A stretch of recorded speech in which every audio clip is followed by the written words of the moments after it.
Let me also welcome the leadership of the delegation from the Northwest, Honorable Hosho. We had an issue about Hosho and Rosho.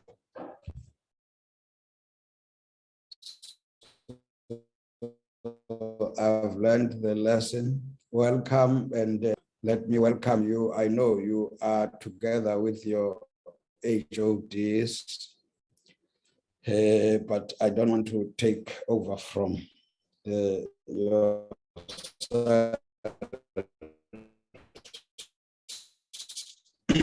We also have municipalities, so that is why I'm saying let's take this 1 minute and say that would also, I welcome them, all the municipalities under the different district municipalities. In other words, they will be able as well to introduce themselves maybe at the right time.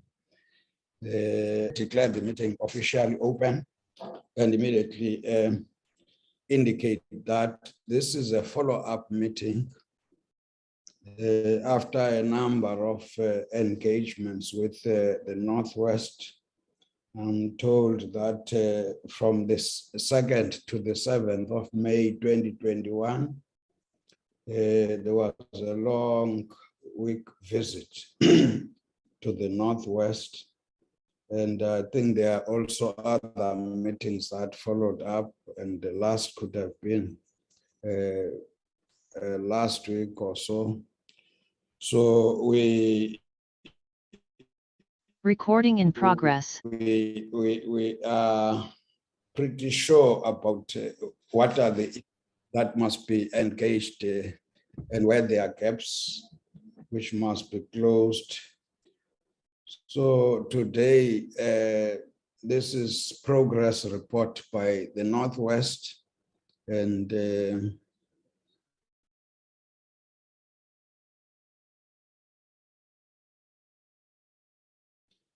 I'm sure the structure leadership has indicated MEGA, including how municipalities would come in, at what stage. I know that in terms of our program is the presentation by the Northwest, and then presentation by Salga, their experience of what is happening and what is being done.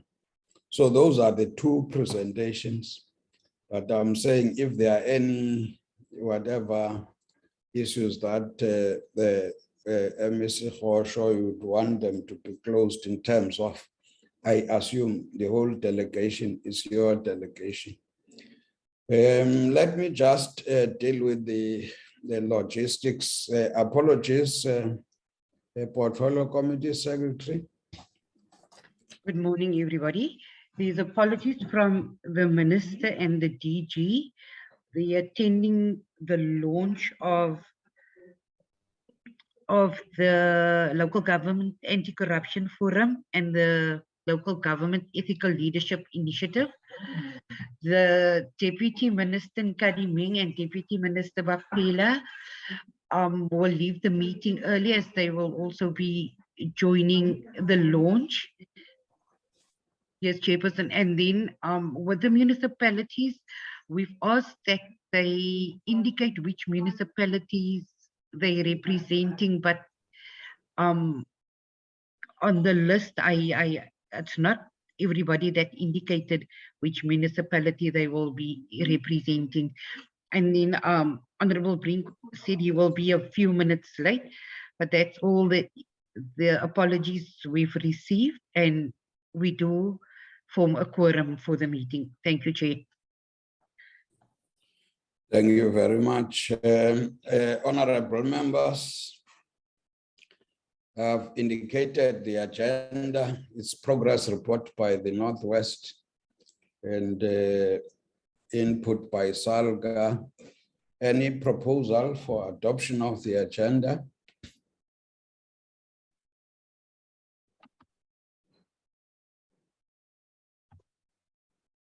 I so propose, Chair. I move, I Chair. move, Chair. Oh, sorry. You have all moved, and we can divide that into second. The agenda is adopted, and if there's nothing, then we'll proceed immediately and then over to Northwest.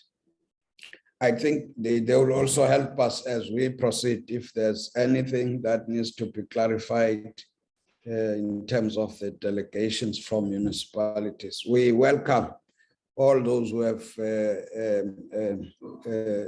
linked up with this program from all the municipalities, from Bujanala and the local municipalities, Ngakamudiri Mulema and municipalities, Dr. R.S. Mopati and municipalities, Dr. Kenneth Kaunda and municipalities. So formally, we acknowledge your presence. We might not be able to say who, but I'm sure as we proceed, people would be free to introduce themselves. Welcome. Can I hand over to you, Honorable Osho?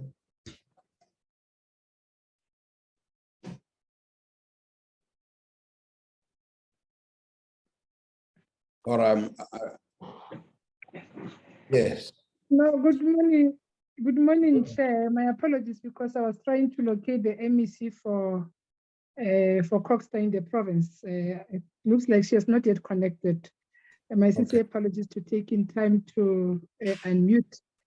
Chair, once more, good morning and good morning to all councillors, executive mayors who are on the platform, members of the portfolio committee, and team administration of the portfolio committee, as well as my colleague. I hope that you will join. Chair, in terms of how we had structured our presentation, the MEC for Coxstar must be the one who comes in to give an overview and hand over to the HOD for Coxstar in the province, and I think she has connected the acting HOD, and then once Coxstar has presented their portion in terms of the entire presentation, then the HOD will hand over to the HOD for Provincial Treasury to then take you through the presentation. That is how the presentation is structured. Hence, I had to locate the MEC for Coxstar. However, Chair, if the MEC has not yet connected, maybe we should allow the HOD for Coxstar, Mayor Mamorena, to be the one who takes you through the presentation, because the manner that we structure the presentation, Coxstar must present first to give state of our municipalities that we have raised, which covers a number of municipalities that we discussed the last time in our engagements, Chair. And among those municipalities, Chair, you will get the report in Nditsobotla, in Mamusa, in Moses Kotane, Makwasi Hills, Mahikeng, Swaiz, Karisana Molopo, and JP Max, a local municipality. And I think with Salga's input, Chair, they'll broadly give also other inputs from their side in terms of the municipalities that are on the platform. So if you allow me, Chair, I would, because I'm not sure whether my colleague has already Okay. Yes, I'm here, Honorable MEC LGP. Okay, now that she has connected, Chair, let me hand over to the MEC for Coxstar, and then we will do the presentation. Coxstar will start first, and then a provincial treasurer will come after Coxstar. Thank you, Chair. Thank you. Welcome, MEC Mika. You can proceed. Okay, no, thanks very much, Honorable Chair of the session, the Chairperson of the Portfolio Committee, the members of the Portfolio Committee session today, Honorable, my colleague MEC Osho, and Honorable Mayors and Executive Mayors in the session, the HOD of the department and the HG of the Treasury. Allow me, Honorable Chair, to deeply apologize that I've been struggling with the network, but I managed to log in by changing gadgets and so forth. But without any waste of time, as Honorable Kosha has indicated, I will start by presenting the status of municipalities just at a high level, and my acting HOD will therefore then present the report as we have structured it. Honorable Judge, just to indicate to your good self that as we immediately after inaugurating municipalities, we started experiencing a very serious challenge on about 4 to 5 of them, where there has been a serious challenge of instability. But just to start with Mamusa, as the presentation is, we had to provide support as in a form of Section 154 of the Constitution to Mamusa, simply because we know that Mamusa has been in a very serious financial distress, and it has also been lacking very seriously in the appointment of senior managers, and we therefore had to assist them and appoint provide Section 154 of the support we've got sent.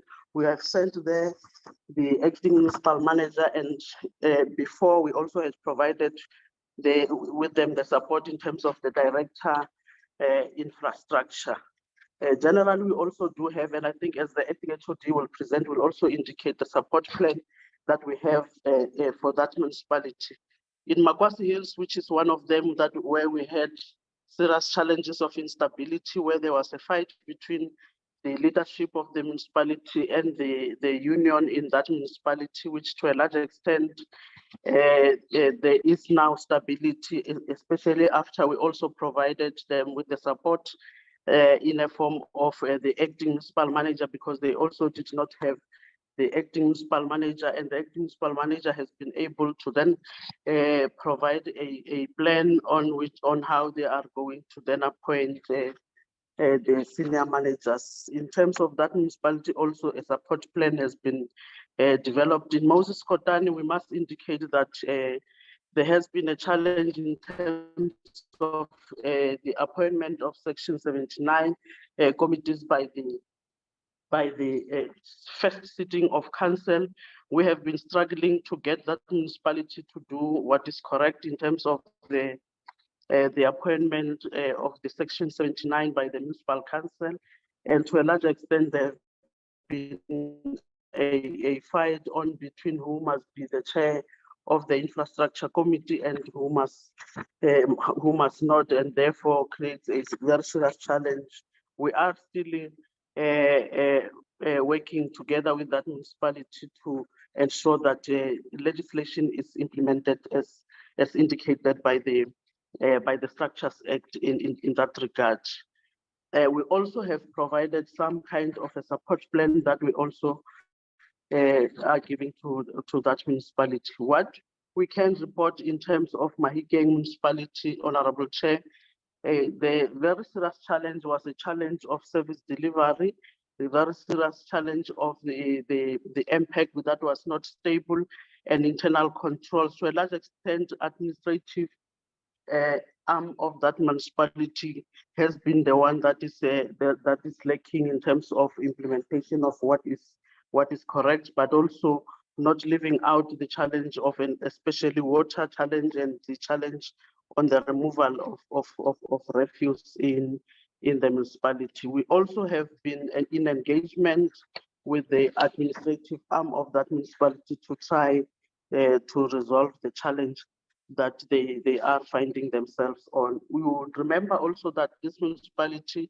is the one that also was part of the BBS, and we must indicate that to a large extent, consequence management was implemented, wherein the municipal manager was dismissed in terms of that area. Of Dwaying local municipality, Honorable Chair, also remember that this is the municipality which when we were closer to elections, we had to dissolve.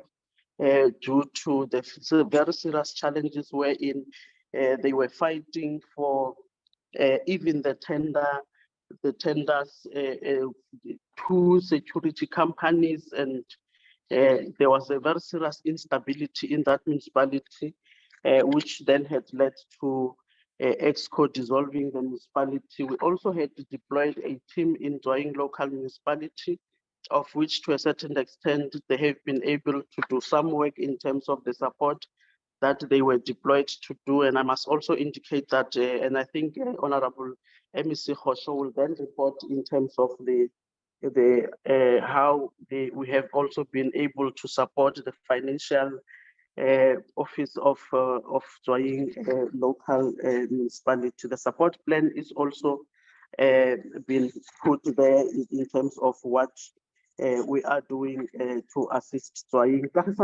Honorable Chair, we must indicate also that this is one of the municipalities where there is serious instability, very serious challenge in terms of service delivery. To a large extent, the municipal manager of that municipality seems to be more problematic than any other problem we have there. Any other intervention that we seek to also assist that municipality with gets to be challenged and so forth in terms of the court and so forth. But where we are, and as of the current situation, we must indicate that EXCO has resolved to invoke section 1391B in that municipality, of which today, as we speak, the municipal council will be sitting at 10 o'clock, where we're supposed to then communicate the decision of EXCO in that municipality. But furthermore, we also have resolved to invoke section 106B of the Systems Act to ensure that the municipal manager responds to whatever the allegations that are put before us by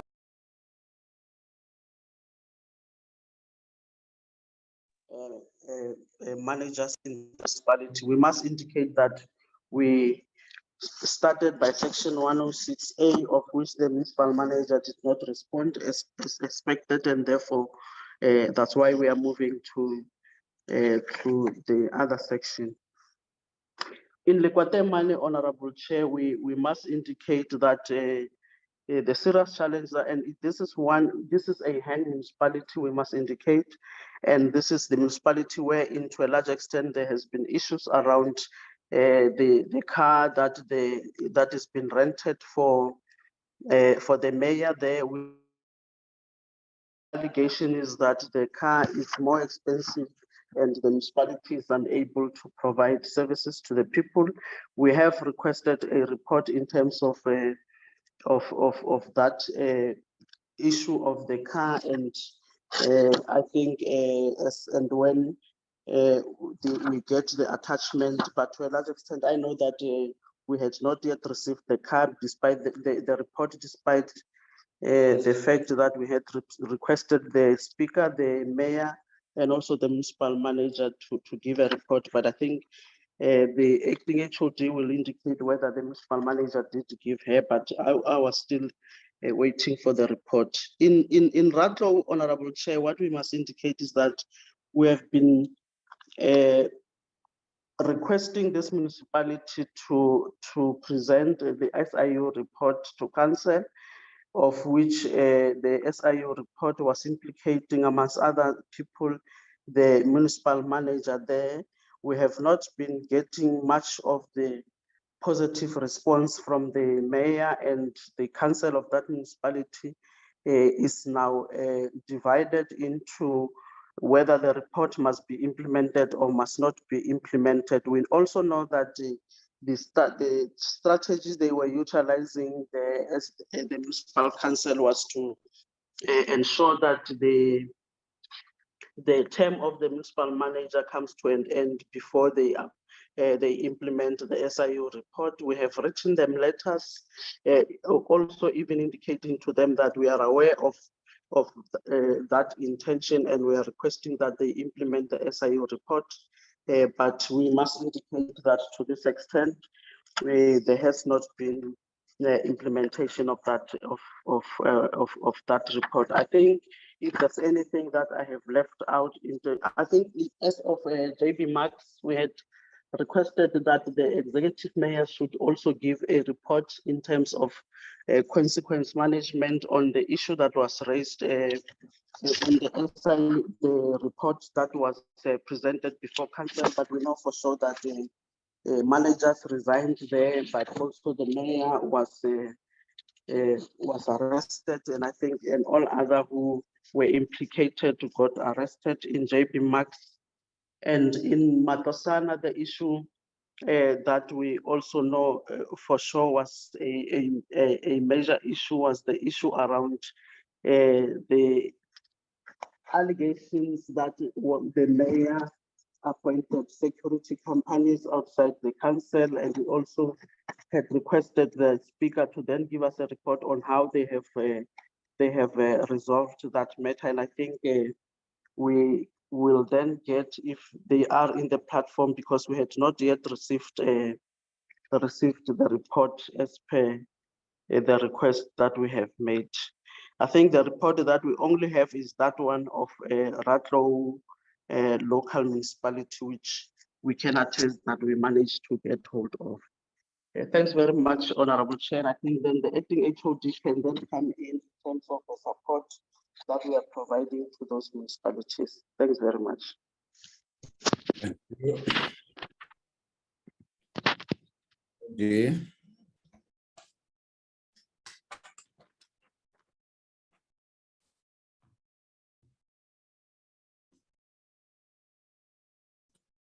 HOD, you can come in.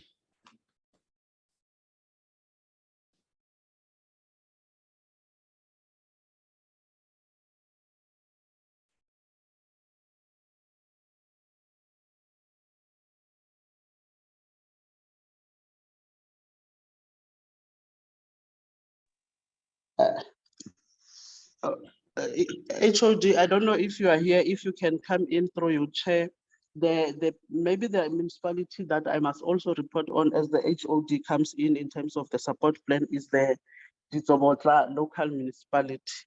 This is one municipality that has always been troublesome since inauguration, Honorable Chair. They have not been able to meet and agree on any compliance matter or any important issues related to service delivery. To a large extent, whatever the council that they met, they had, which is I think one council, if not two, the fight was always around the appointment of the acting municipal manager. And at a certain point, they even had two acting municipal managers. They even had two speakers and two mayors. We have been trying to engage with that municipality to correct the situation up to the level that we then resolved as EXCO that municipality should then be dissolved, because as and when we agree with them to go and do the right thing, they get in a municipal council and continue.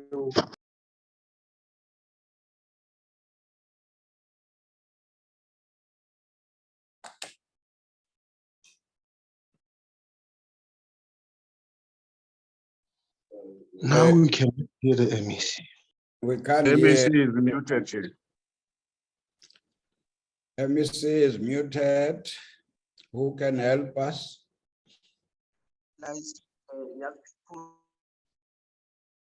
I think it's a network problem.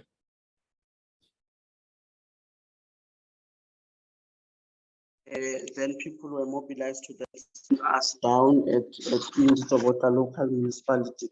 So you would also understand, Chair, that at a certain point when Auditor General's officials were to start doing the work of auditing in Ditsobotla, they got one of the officials was beaten up in Ditsobotla local municipality. So on the basis of all the whole issues and the situation of Ditsobotla local municipality, ended up as Exco having to then agree that we should really dissolve that municipality because all directives were not adhered to, no sitting of council up to this stage, just the fighting. And I think Honorable Khosho will also report that we also had to then agree to withhold equitable share due to the situation wherein there was a fight around the bank account of the municipality and so forth. So where we are sitting with a decision by Exco to then dissolve the class of local municipality. Thanks very much, Honorable Chair. Thank you. HOD.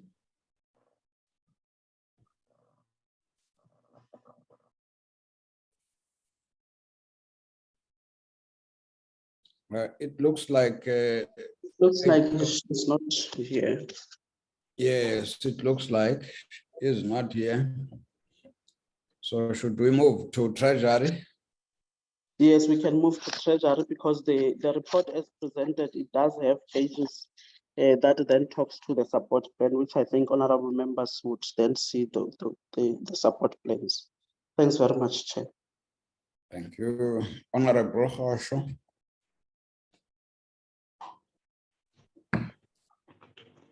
Thank you very much, Chair, and once more, good morning to all members of the Portfolio Committee. Chair, like I indicated earlier, how we have structured the report, we have structured in a manner that Copta will present and then we will come after. In terms of our submission, Chair, from Treasury side, I'm going to invite the HOD to take us through that report. However, Chair, just to take the areas that MEC Miha had indicated in terms of municipalities that she made a mention of.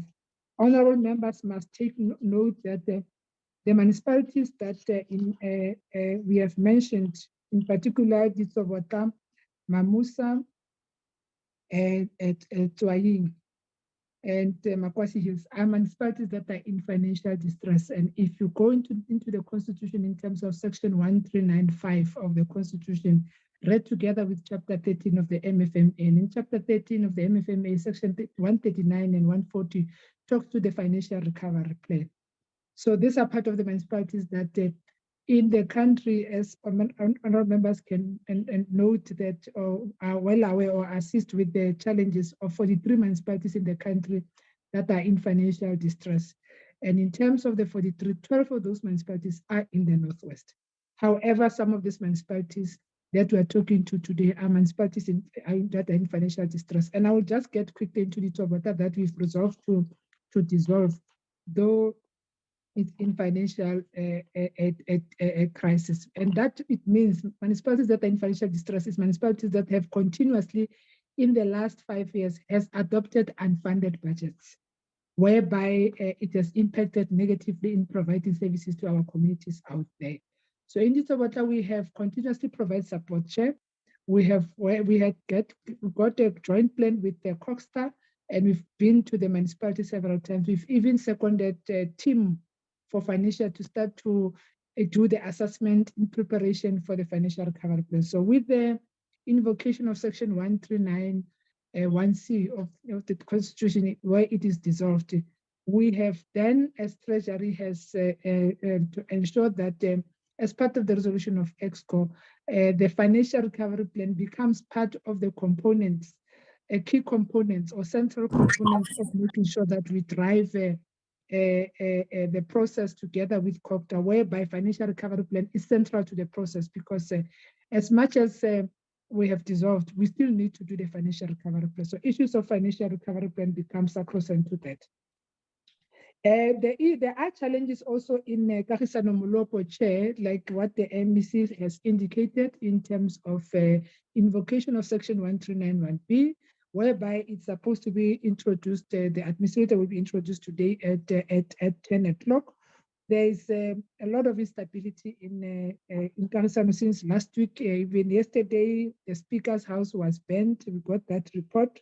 So there are those challenges, Chair, in terms of Kagisano. However, we will be providing that support with the terms of reference that will be developed by COCTA, because it's not a municipality that is in financial distress. However, from a finance point of view, because we will provide tough support, because this is one municipality that is relying fully on consultants. So everything that they do, they are actually reliant on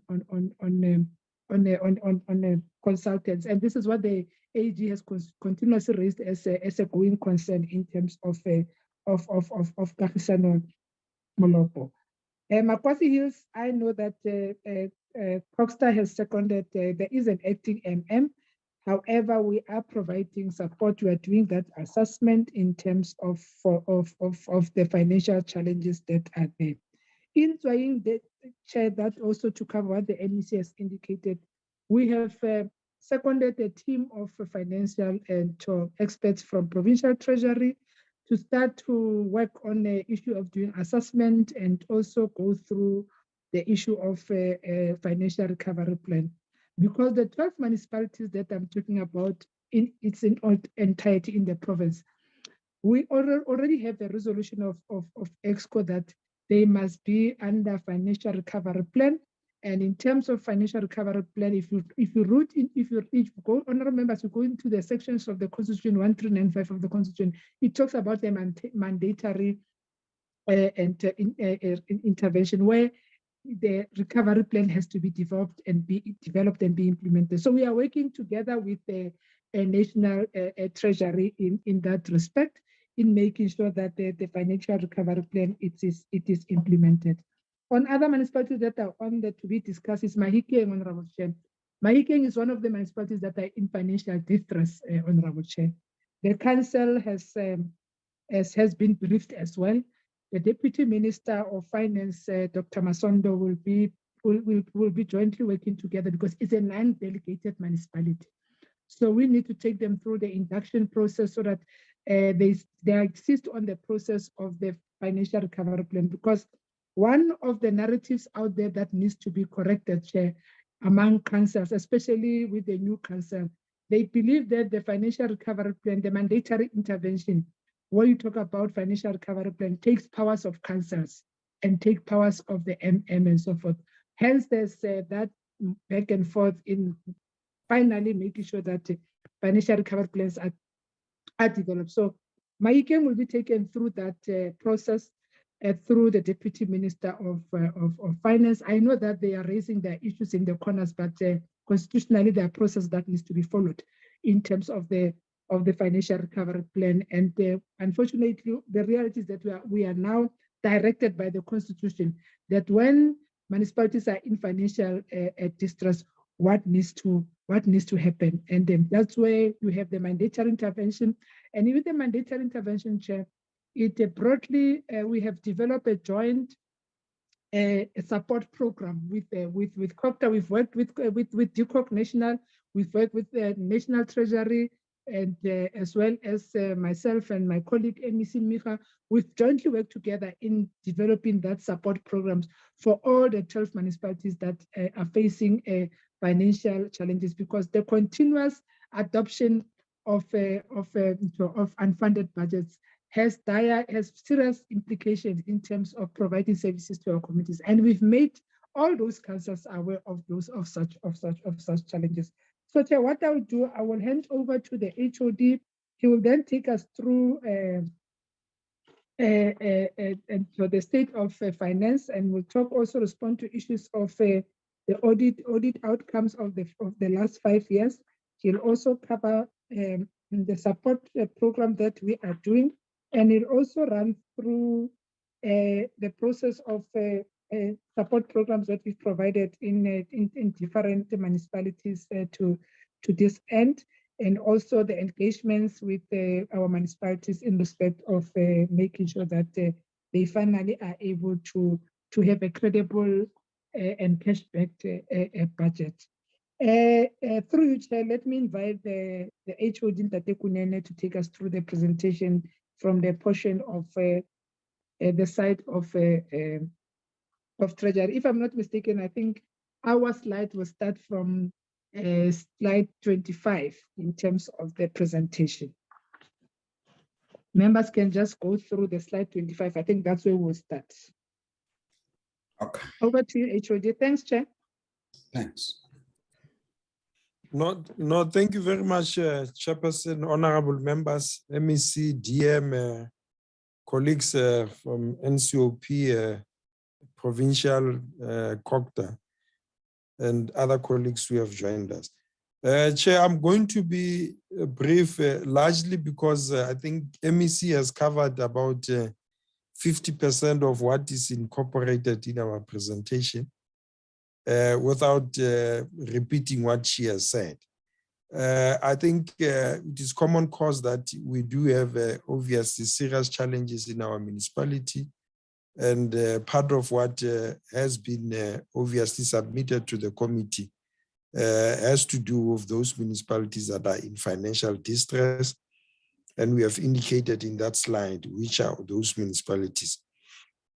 We have a support program, Chair, which looks at some of the areas that are meant to ensure that there's financial sustainability in municipality, which would include but not limited to the following. We have a focus support program on budget and reporting, M-score, revenue, supply chain, asset management, and audit support. And those are the elements that are the foundation of our support plan. We have also, Chair, as part of support to the municipality, looked at how we can progressively improve the audit outcomes of the municipality.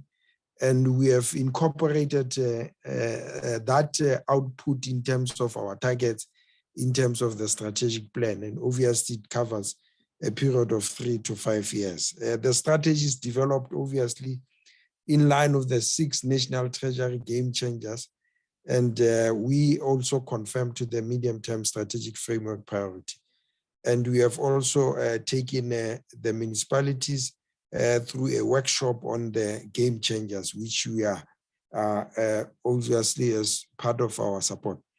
So I think what we wanted to indicate is that to the extent that we have a program to deal with the unfunded budgets by the municipality, we are giving it the status in terms of where we are. However, it's something that we have not allowed, Chair. It's something that we are working on. And I think the adoption of the budget is a council decision. However, there's a process that it has been institutionalized, not only in this province, but nationally, on advising the municipality, taking them through an assessment, giving them feedback to allow council to take decision on what you consider to be a funded budget. There are areas, Chair and municipality, that notwithstanding the advice that we would have provided, they continue to adopt the unfunded budget. And as a consequence of that, it triggered what the MEC has spoken to, which lead to financial distress, and it obviously leads to the mandatory. On the UIF, this is the status. However, we do have a program. We are currently training and capacitating oversight structures of the municipality to effectively address the UIF. We are also assisting with the establishment on functional disciplinary boards. And these are the support that we are providing, Chair, to all the municipality. Obviously, there would be those municipalities where we are much more specific in terms of the areas that I've mentioned. The next area, Chair, is on the audit outcome, where we would obviously be monitoring. Part of it is to help the municipality with regard to contract management. We are also building capacity and human and gap filling of suitable quality. From time to time, we are also asked to help the municipality in terms of CFOs and other officials that where we can help the municipality in the finance or BTO section. On the financial recovery plan, I think MEC Khosho has covered this, Chair, and I would not want to repeat what she has said. All what I can say is that We are currently undertaking the status quo assessment, and those status quo assessment will be finalized. And as soon as they have been concluded, we'll be commencing with the preparation of the financial recovery plans. We do have a strategy around the financial recovery, which hinges on the mandatory, which looks at the 3 phases. The first part is also to rescue the municipality. The second phase would be on the recovery and stabilization. And lastly, we are looking at the sustainability. It can take anything from a year, Chair, to about 2 years. That is a very dedicated support on issues of governance, institutional service delivery, and financial management. We do also have a cross-cutting support to other municipalities as part of our responsibility. We have institutionalized the annual budget and benchmark engagements, which process obviously support our initiatives to help the municipality not to adopt unfunded budget. And we also have support around municipal finance management monitoring and oversight, where we look at the quarterly verification of Section 71 reports. We also have got the targeted support programs, as I have said, on M-Score and on the on-job training and holding in terms of specific areas of the game changers.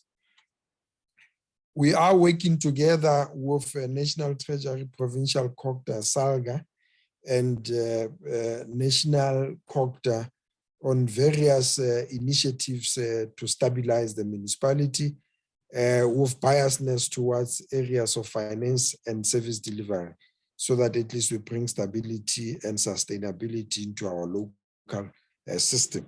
In conclusion, Chair, is that the report should be noted, and the progress that we are recording and the efforts that is being implemented by government to support the municipality and to improve the challenges experienced.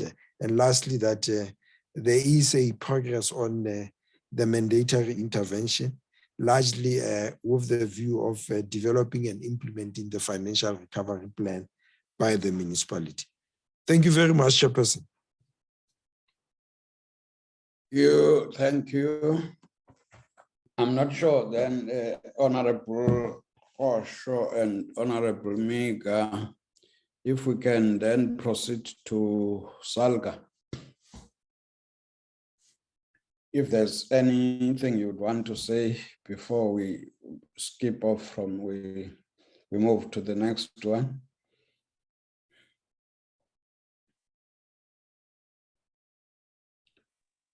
We agree, Chair, we can move to Salga. Okay. Thank you. Honorable, over to you, Salga. I was not given the name. No, thank you very much, Chair, members of the Portfolio Committee, mayors, MEC, colleagues. My name is Kumalo Mulefe. I am the provincial chairperson of Salga Northwest. I must apologize, Chair. I think I'm the only one whose gadget is not named. I don't know what technology is doing to me today. So I thought I must tender that apology.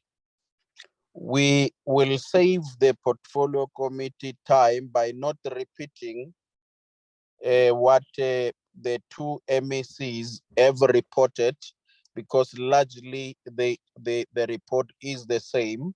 The issues or challenges of the municipalities in the Northwest are largely cross-cutting, and I'll rush in my presentation to slide 9.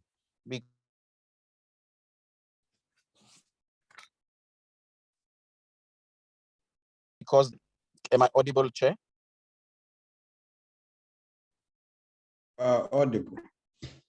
Thank you very much. The rest of the earlier slides up to 9 are just a repetition. So I'll save the meeting time to say that most of the challenges of the municipalities in the Northwest are cross-cutting. They range from political instability, political infighting, limited tools of trade, so MPEC, UINF and W, councils not sitting as per legislated prescripts, councils meeting not correcting, non-attendance and poor discipline by councillors, some committees within municipalities being ineffective and not fully capacitated.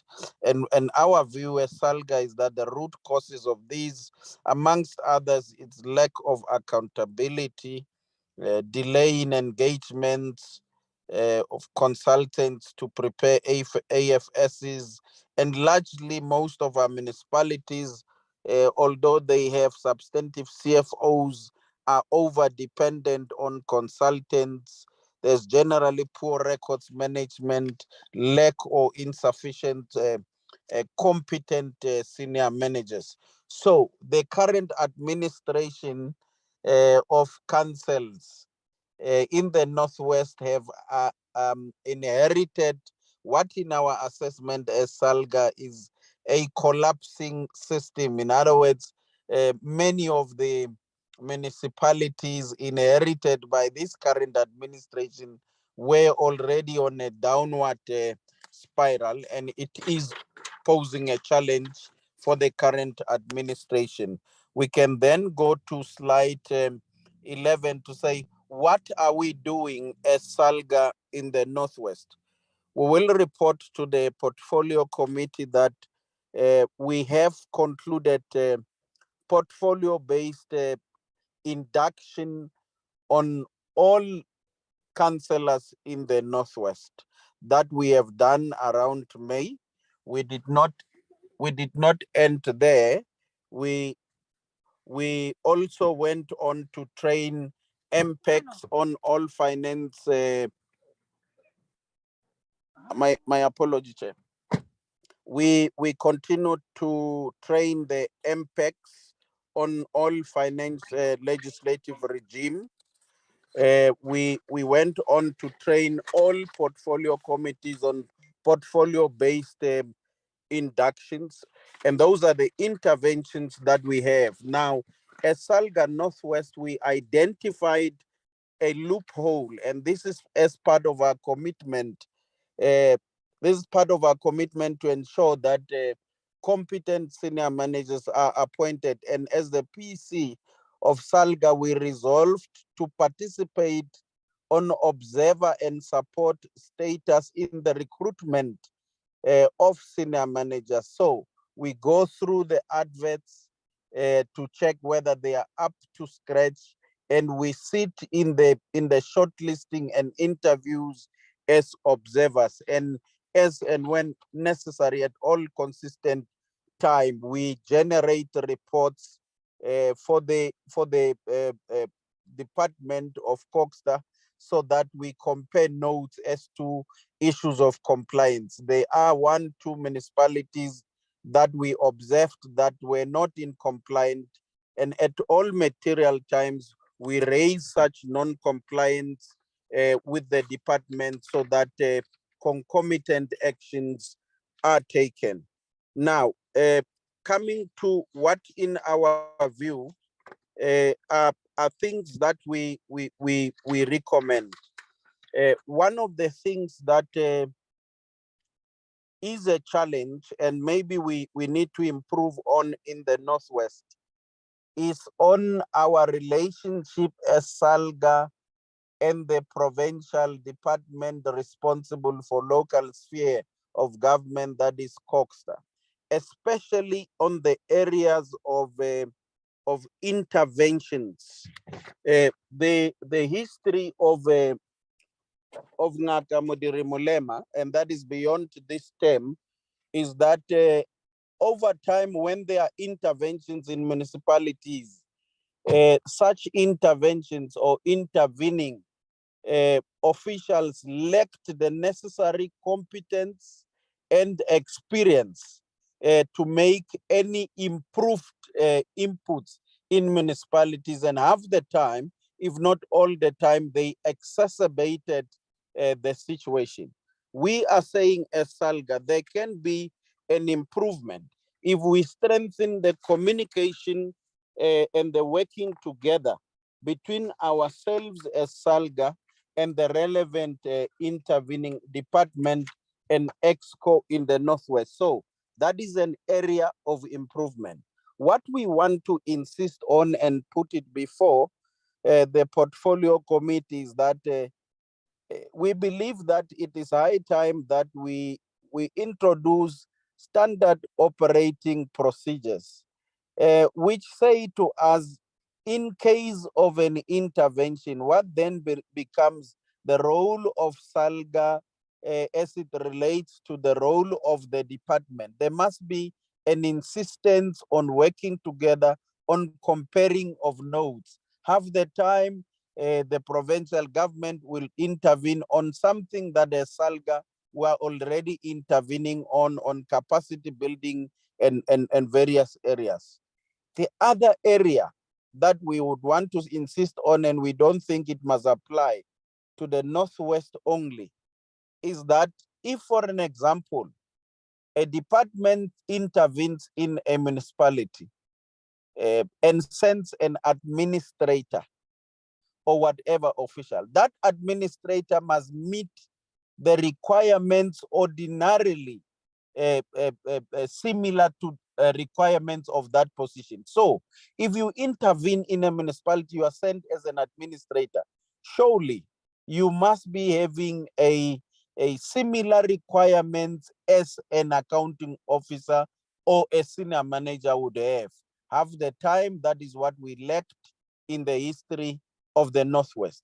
The second thing that we want to recommend is that the recruitment of the pool of people who are used as intervention experts and specialists in the municipalities must be open and transparent. And as SALGA, we would want to play a role there to satisfy ourselves that people we send to municipalities are going to make a difference and not exacerbate the situation. So that is where we are, and we are happy with the interventions made by the two departments. We think that we are collaborating well. There is room for improvement.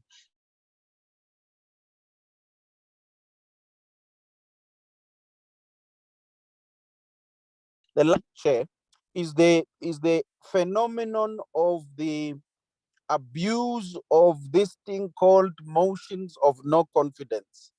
Now, Chair, we argue as SALGA Northwest that when you want to sell land as a municipality, you are required, one, to do a public participation. Two, you are required to get concurrence by National Treasury. But when you are to remove a fellow councillor, no such requirements are attached. For an example, you are not even required to do public participation. And therefore, we think this element must be either in legislation or some regulation be attached so that we bring in a sense of stability, so that before councillors remove one another, which has got a negative impact on service delivery, councillors must do public participation first. That is our submission as SALGA Northwest. Thank you very much, Chair. Thank you very much, Salga. In terms of the program, then I unless there's any intervention, would now move to discussion by members. I see here a message from Executive Mayor,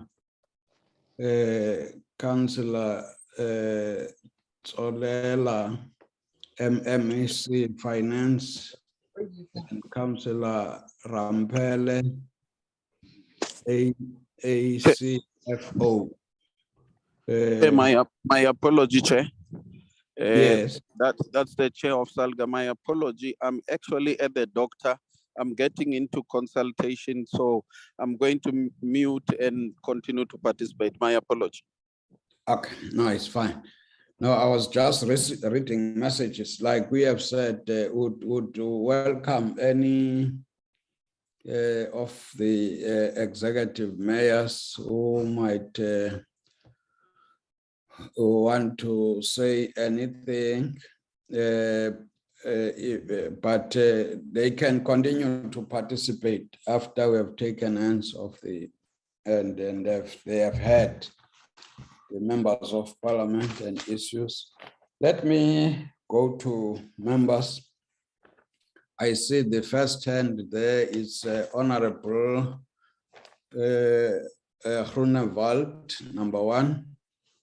For the iPhone is Honorable Kabanchava, that's number 2. Number 3, Honorable Teza. Number 4, Honorable Matumba. And number 5, Honorable Brink. Let's take that order. I'll take others that will follow. Honorable Groenewald. Thank you, Chairperson. Chairperson, let me start, and I've done, compiled a few questions. So if you'll allow me some time, I'll go through it as quick as possible. Chairperson, I want to start. Thank you, Chair. So I'll start with JB Box. The first question, in terms of the Sarafina Stadium, there was a corruption of 43 million that was paid and only a toilet was built. What action has the municipality taken and where are they with that action? In terms of the administration of JB Marks, they did not respond on requests from MPAC on documentation. What steps is the mayor taking to make sure that the administration comply when MPAC requests documentation? The municipality's infrastructure is a state of decay. What steps is the MM and the mayor taking to ensure sustainable infrastructure? And do the municipality have a master plan on infrastructure and maintenance on such? Is there a viable and strategic town planning plan on the table to ensure adequate and sustainable housing within the municipality? What is the progress on the arrested mayor of the previous term? And then in COVID time, the Potchefstroom Dam recreational facility was identified as an isolation facility. It is a fact that people have been arrested in regard to fraud and upgrading of the facility. How is that money have been paid out without work being done? Do the municipality have a system in place to ensure good oversight of project implementation? And as the MM's responsibility for his duty in the municipality, what steps did it take to ensure better MFMA compliance towards project implementation in the municipality? When will acting position of the MM and directors accountable be appointed? In the JB Marks, it is complete lack of upkeep of the country's heritage. There's a more and more evidence that they're being ignored. Sorry, Chair, just want to check. While the council has its ranked highly skilled and knowledgeable people, they are largely ignored when they share their knowledge in preservation of our heritage. Private groups have taken hands on trying to preserve the town's history as best as they can, but the department should be burdened with the safekeeping of the town's history and being staffed of funding. When work is done on structures, it is not done with the correct procedures. This, for instance, caused the collapse of the Smuts workshop of the Pretorius Museum, and complete disregard for the safety and historical structure that caused, for the instance, the burning down of the general's house in the Veld fire. Given the cultural and historical importance of the town like Potchefstroom, what are the steps being taken to stop incidents like the collapse and burning down of historical buildings from happening? What are the contingency plans in the instances where these acts have occurred to safeguard visitors to these facilities? Have you considered the implementation for instance, tourists, if they were to be injured while visiting this heritage sites? Do you have a valid license for your dump site? If not, why not? And what steps are being taken to obtain one? Then in terms of RMLM, in terms of the sewage plant in Groot Marico in 2019, there were promises made to get the plant fixed. We have done a visit on the 14th of September and found that the sewage is leaking out of the dams into the rivers, and that the plant is still not operational, contributing to the contamination of scarce fresh water resources. What steps is the mayor and the MM taking to ensure a safe environment? Now of load shedding, we can see that the municipality struggles to get water to the people due to the fact that the municipality cannot get water fast enough into the reservoirs. What action the municipality taken to ensure sustainable water, even through load shedding, and what steps the MM take to curb water losses? Do the municipality have a maintenance plan in place for the infrastructure, and is it being followed? Do you have a valid license for your dump site? If not, why not? And what are you doing to address it? You have bylaws to regulate buildings within for the fact to protect necessary infrastructure. What steps is the MM taking to ensure the implementation of the said bylaw? In terms of Matlusana, you have a great amount of water losses in the municipality. What steps is the MM taking to ensure sustainable infrastructure? Do the municipality have a maintenance plan? And if so, what is the extent of being implemented? Due to the fact that the municipality lost its court case with Eskom, what steps is the municipality taking to address the R1 billion debt to Eskom? What steps is the municipal manager taking to ensure compliance with the illegal dumping bylaw? Do the municipality have a license for its dump site? If not, what steps is the MM and the mayor taking to ensure compliance? In terms of section 116 of the MFMA and 84 of the Systems Act, is the municipality giving notice to the public of the contracts concluded for inspection? The mayor extended the security contract by himself. In terms of what law or authorization did he decide to extend that contract? Is it true that the levy of a unit of midfill water is levied by midfill water for infrastructure maintenance of such infrastructure? And what infrastructure is midfill responsible for if that is the case? And do the MM and the mayor think it's fair for the taxpayer to pay double tax, once on the water that they buy from midfill, and then secondly on a basic service that actually should sustain the infrastructure of water retangulation? In terms of Makwasi Hills, Cooperative deployed an acting municipal manager to the municipality that was suspended by the Capricorn District Municipality. Who in the department is his cadre ensuring that he gets deployed as an MM again? Why is the municipality having its council meetings at a game lodge, of which that game lodge has transaction worth millions with the president of South Africa through buying Amatoli cows through the Pala farm? Do the municipality have assets register? If not, why not? And do the municipality comply with MSCOA? The municipality's stormwater system is a great contributor to the decay of road infrastructure of the town. SANRAL had to assist to get the N12 through the town in condition that is drivable. But what actions the municipality taken already to ensure that this road can be protected by stormwater infrastructure that collapsed? And then in terms of flow, there were SIU investigation in Reclau conducted during the inception of the implementation of section 1391B. Did you receive an SIU report from Reclau? If so, why didn't you report the matter in this meeting? And what actions have you taken in this regard with the SIU report? Was this findings being tabled in council? If not, when will it be tabled? Then, Chairperson, I just want to conclude. I do have a lot more questions, but I'll save it for later. Salga made a great presentation, Honourable Chair. And if we can summarize it to say that by councillors acting in contravention of the Code of Conduct, bad report keeping, and not sustainable administration, Chairperson, I cannot see how you're going to fight corruption within the Northwest. Thank you, Chair.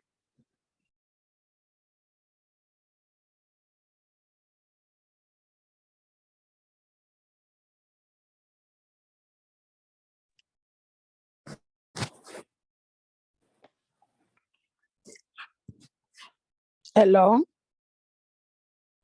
While the chair is not back, then let me Hello. ask one question more from JB Marks. JB Marks, in terms of Ventersdorp, there's a hell of a lot of water, of electricity breakdowns due to theft. What are your actions assisting in this? Then, Chair, I'm done, and I thank you. Good morning, colleagues. It looks like the chair has a connectivity challenge. Oh, Can we please go to the next speaker who was noted by the chair? I okay. think it's Thank you. Honorable Kaba. Yes, ma. Thank you, Chair. Good morning to the colleagues and welcome to all the presentation that was presented. Chairperson, in the issue of Mamusa, the council was divided. The process followed in the appointment of an acting MM, which means it was not appropriate. Appointment of acting municipality manager, a neutral person. Technically, the municipality has appointed 2 acting MM without following a proper processes. Okay, which means Honorable Chairperson, I think the municipality must clarify, must tell us as a committee why they were appointing 2 MM and the process was not followed proper procedures. Another thing, Chairperson, which I won't be lolo, but I'll be going to Salga. Salga presentation says the council meeting are not correcting. My question says, if the council meeting are not correcting in these councils, how are they going to deal with issues of service delivery? And also, Chairperson, Salga, what is the measures and the alternative and the what is the measures alternative Salga put in place to make sure that these council meetings are correcting if they are serious about the service delivery in the Northwest? I think, Chairperson, we must not play about the life of the people in Northwest. The Northwest, all the time, there are issues, there are fighting, there are many sorts of things that are not supposed to be in the council, in the municipalities. What is happening in Northwest actually?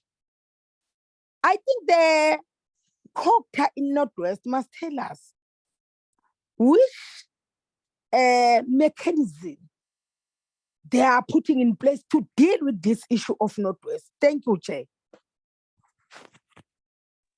Thank you, Honorable Kaba. I think now we can go to the third speaker. I'm not sure who the chair has noted as the third speaker. So let's take Honorable Kaza, and then we'll be followed by Matumba, Brink, and Taten Kunza. Honorable Kaza. No, thank you very much, Chair. Let me start here, Chair, very quickly. We don't see how these proposed changes are going to yield any results, given the amount of factionalism within the ruling party in that province. That we must say it outright.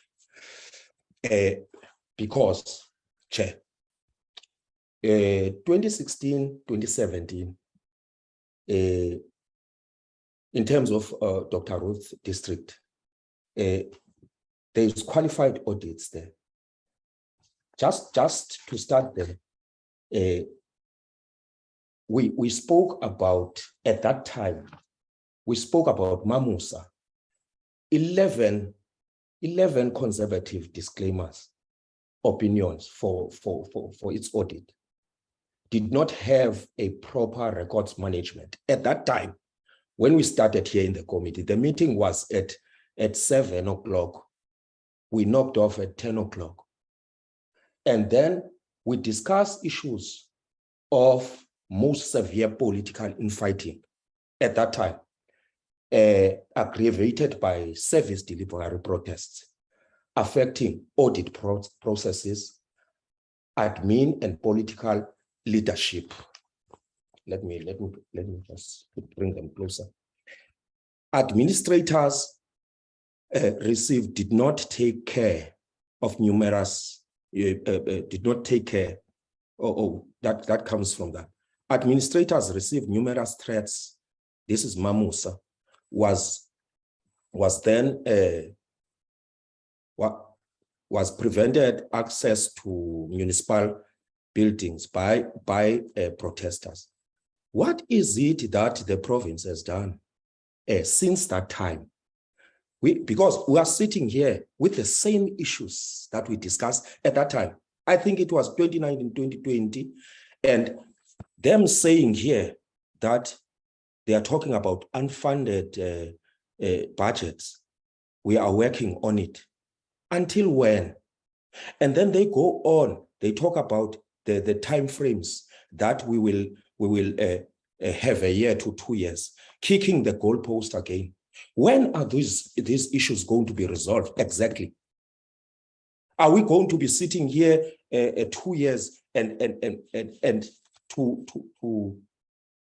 discuss the same issues?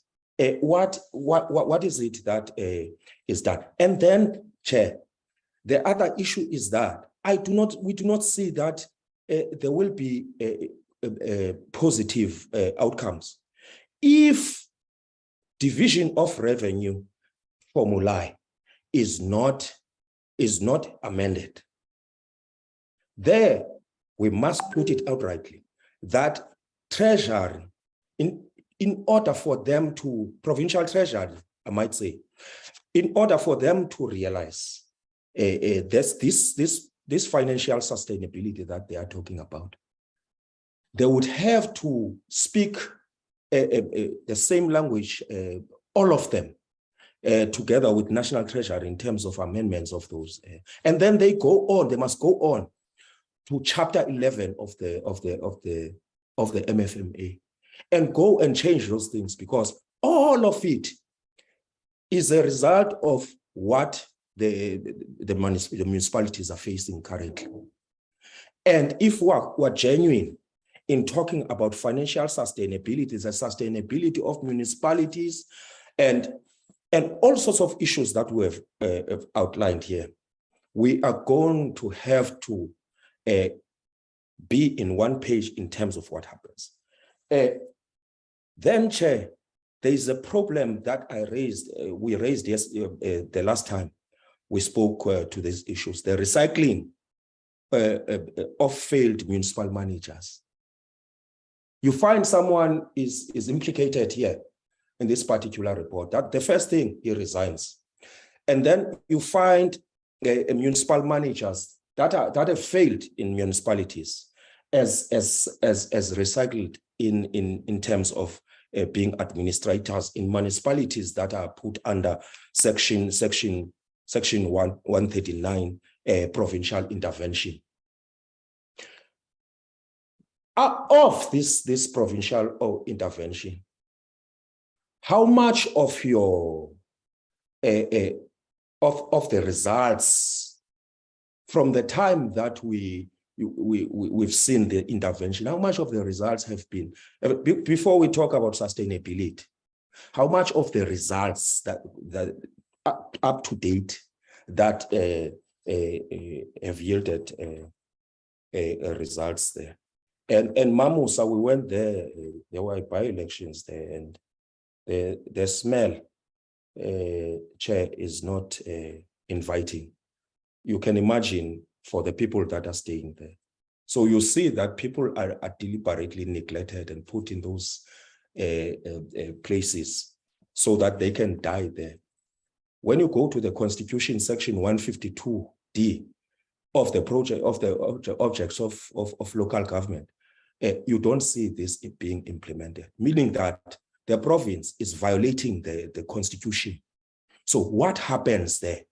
What are the Chapter 9 institutions do when a province or a Department of Human Settlement of Coxta actually violates the constitution?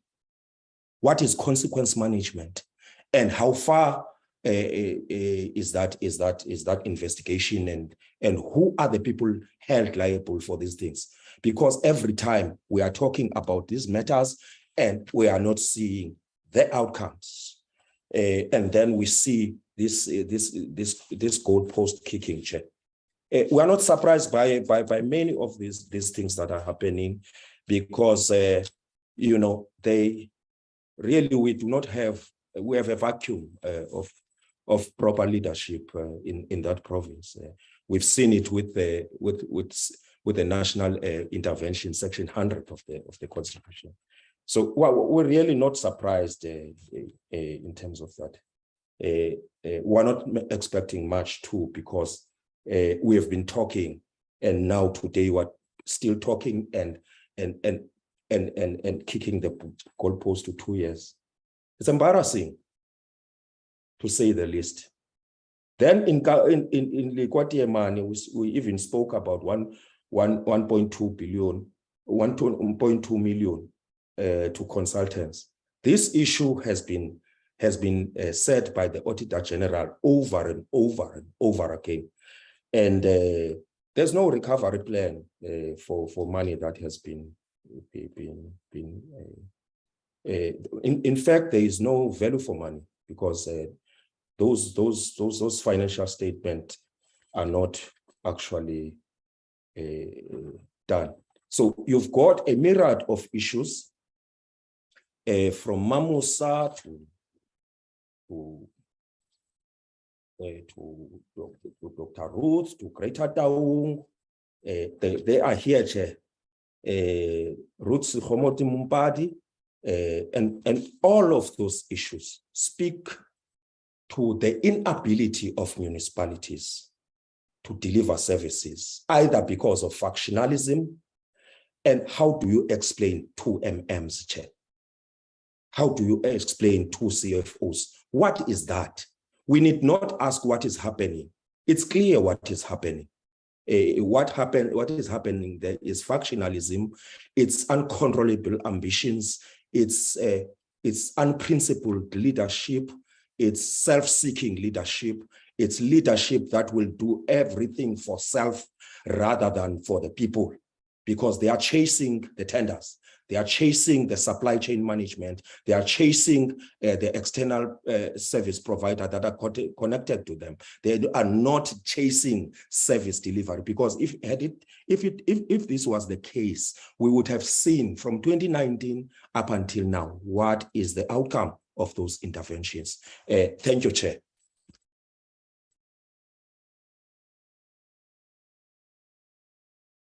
I thought the acting chair would continue. Okay.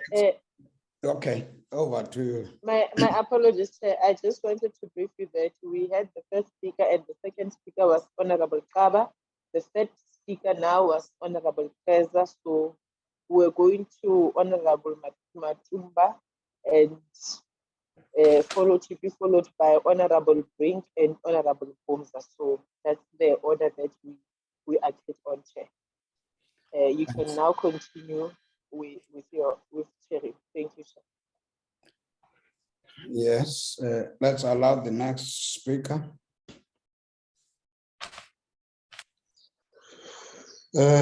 Morning, Chair, and thanks for this opportunity.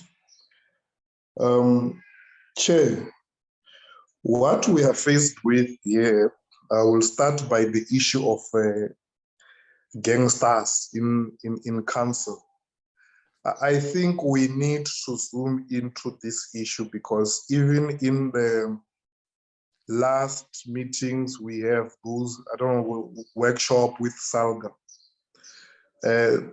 Some municipalities raised the same issue, that we are watched in council and given mandate by gangsters who knock in our doors if we are to take decisions contrary to what we are given. So we can't be having this situation of gangsters, and as Parliament we do nothing. I think there must be a thorough report on what do they really mean by gangsters. Is this matter reported to police? Because we must have what is done, or how do they want to be assisted in the matter of gangsters.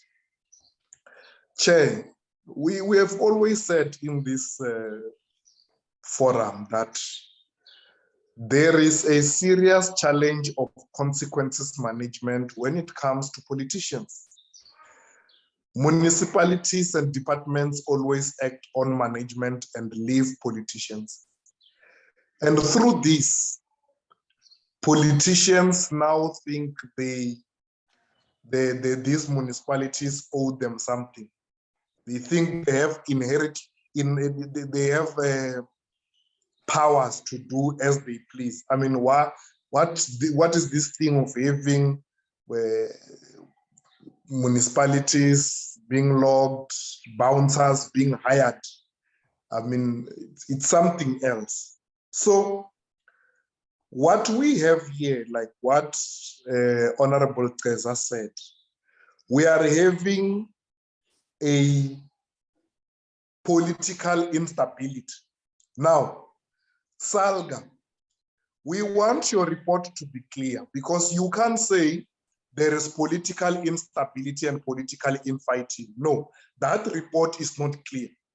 It must be clear, political infighting of which political organization, so that as leaders we can attend to it.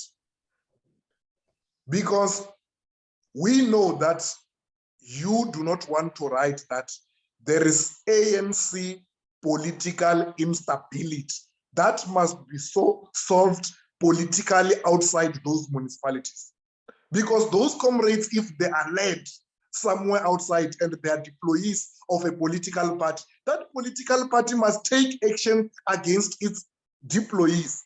Because when you say council sitting not reaching quorum because of political infighting and political instability, it must give us which political party, so that we go and attend to the councillors that we have deployed to council.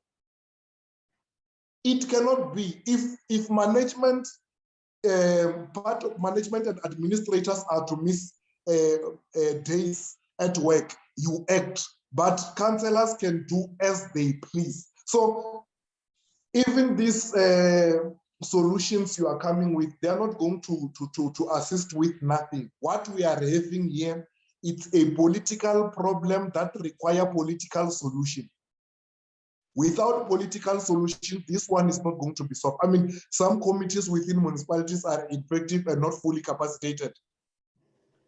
You can do as many workshops as you can. You can't have a workshop to solve political attitude. It can only be solved by politicians, by political parties outside, because these people are deployed by them. They know there is nothing that the municipality is going to do because we are deployed outside the municipality. So that's the thing. Now I go to trying local municipality. There is civic there. You are saying civic there's a civic group that is giving you problem with long list of service delivery issues, and they want to remove mayor like that. So what you are actually telling us is that the mayor is no longer the leader of the community, because mayor should have been the one who's at the forefront of everything in the community. Now, if civic can manage to turn the community against the mayor, it means that that's another political problem. So what Northwest brought us here boils down to one thing. There is political instability that require political solution. Then if there is political stability, that's when these committees will do their they will do their oversight, MPEC will do its work, But if we don't have that, there's nothing that can be done. So SALGA, be clear, political instability is caused by a political party, not an individual. So that political party must go and solve its issues, and that political party is messing up the municipality. Thanks. Thank you. Can we now allow Honorable Brink? Whilst Honorable Brink is coming in, I see I've noted the message from Honorable Bapela saying you will leave at 10:30. The apology was given. Honorable Brink. Thanks very much, Chair. Please permit me to keep my camera off because of the problems caused by load shedding. I think the internet is not what it should be. Can you hear me, Chair? Yes, I can. I also had the same problem. That's why okay. Thanks very much, Chair. I only have two questions. The first is in response to the presentation by SALGA, noting their concern about the continuous motions of no confidence. What is SALGA's proposal to deal with the situation? Do they think we need legislative reform? And what should that be?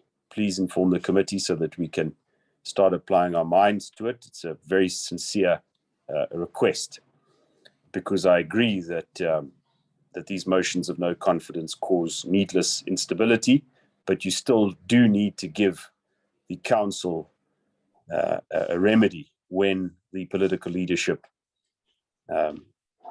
basically loses the confidence of the council.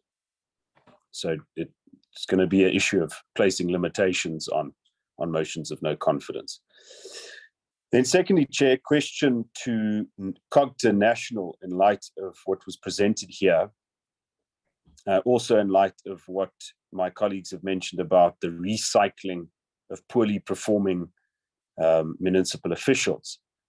One of the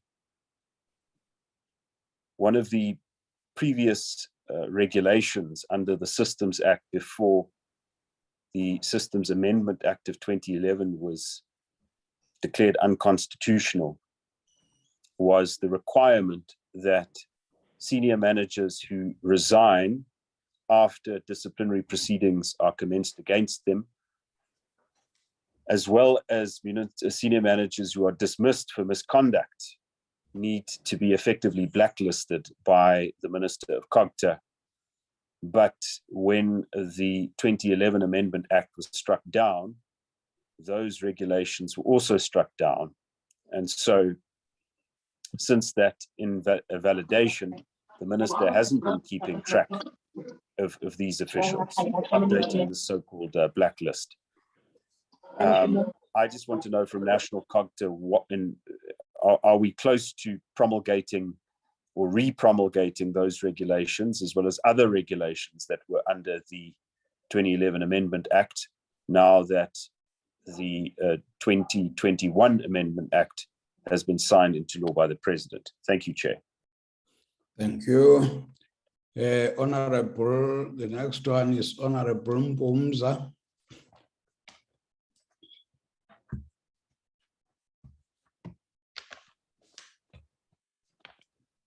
Honorable Mbumza. Thanks, Chairperson. And good morning to the MECs, my colleagues, honorable members. Chair, let's welcome the report by the two MECs and their officials. Chair, in this report, from the very first, the first slide, by Provincial Treasury and COGTA, it indicates that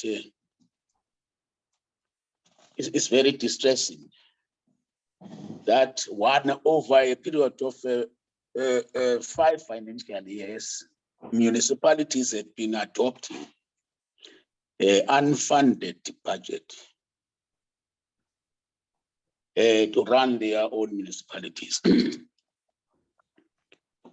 And secondly, that we are being informed that even by both Salga, that political instability, infighting, and poor discipline, whilst Treasury relates to the quality of leadership that is questionable. My question, therefore, is that the MEC for COGTA and Treasury, as leaders of the departments that are providing support to these municipalities, what is it that they have done to diffuse the political instability obtaining in the municipalities at that particular time? Chair, when we were there, we were presented with a very awkward situation wherein in the oversight meeting that we had in Northwest, we had municipalities that had 2 municipal managers, 2 mayors, 2 speakers, like Tswaying and Tipusobok and many others. And what was strange is that you couldn't get a sense that the provincial ESCO was committed in diffusing and addressing that particular situation. What is it that is making the leadership to be tolerant of ill discipline by councillors, dilapidating the functioning of the councils through infighting? Why is it that the leadership of the province is unable to read riot act to those councillors who are misbehaving, while this thing is also provided for in the code of conduct, in the Municipal Structures Act? Why is it that we're not invoking that and disciplining those councillors so that there is stability in the councillors? The second share is that around this question of unfunded budgets,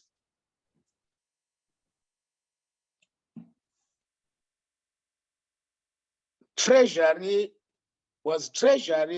not being able to review those draft budgets and intervene accordingly?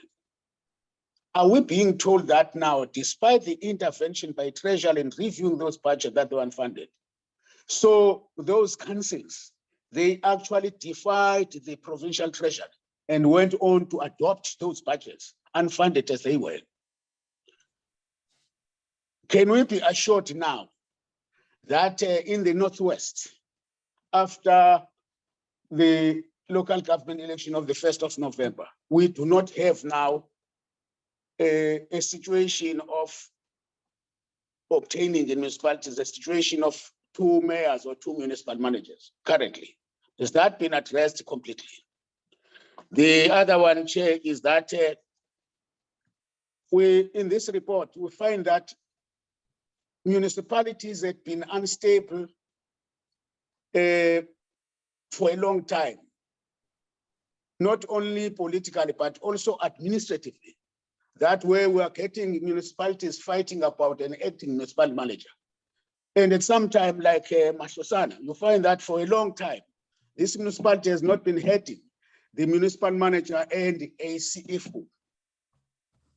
Why is this situation being allowed? Where had been COGTA provincially in providing that support and addressing this situation? Thanks, Chair.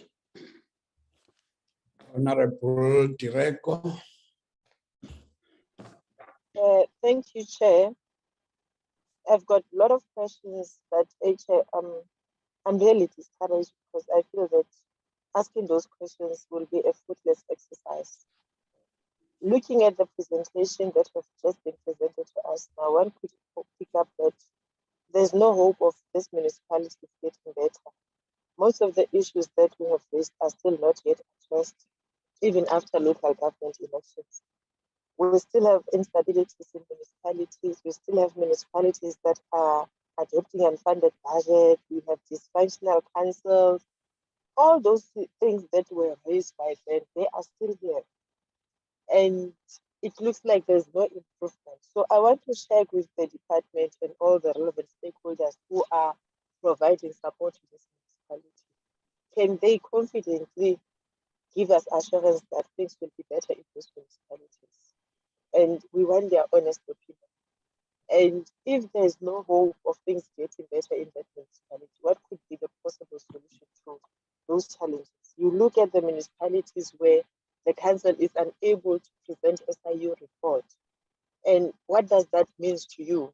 What does that mean to Cooperative and Treasury, where the municipalities decide that you are not going to do this report, you are not going to present this report to council, whereas there are legislations that we have put in place so that each and every entity and each and every council committee has a responsibility. And you also look at Kakhishano, where the report indicates that only 12 councillors who are working out of 29 councillors. So where is Cooperative in that regard? Where is the MEC of Cooperative? Because I think the new amendment Act that we just adopted now, it's clear that if councillors are not doing their work, then the MEC of Cooperative must intervene. If it means that those particular councillors should be removed in the role of being councillors, that should be.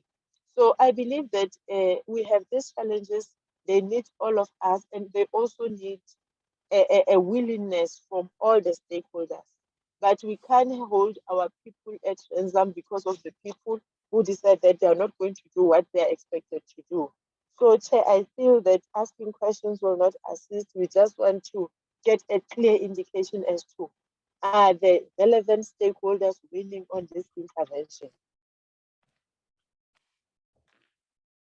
Honorable Space. Thank you, Chairperson. Good morning, colleagues. Chair, Honorable Dereko actually made sure that she captured what I wanted to say, because there's just no point, Chair. And this is just my comment. We've been to that municipality. We know how we've even been welcomed or not welcomed, and you know, the situation has not changed after we've been there. Really, it's sad. But Chair, there's just basically two things, and I think Honorable Matumba was very upfront about it, because it must also be said.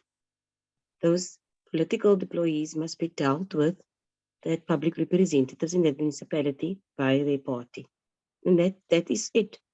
The total leadership instability and the lack of consequence management is at the core of it. And that's from both the administration and the political leadership. And colleagues have said it. What councillors are not even meeting their primary responsibility of attending a council meeting? And the code of conduct for councillors is very clear. So surely some of those councillors should have been long gone if they were not attending council meetings with or without apologies. They cannot renege on their duties like that. So, Chair, that is where we at. We are wasting this.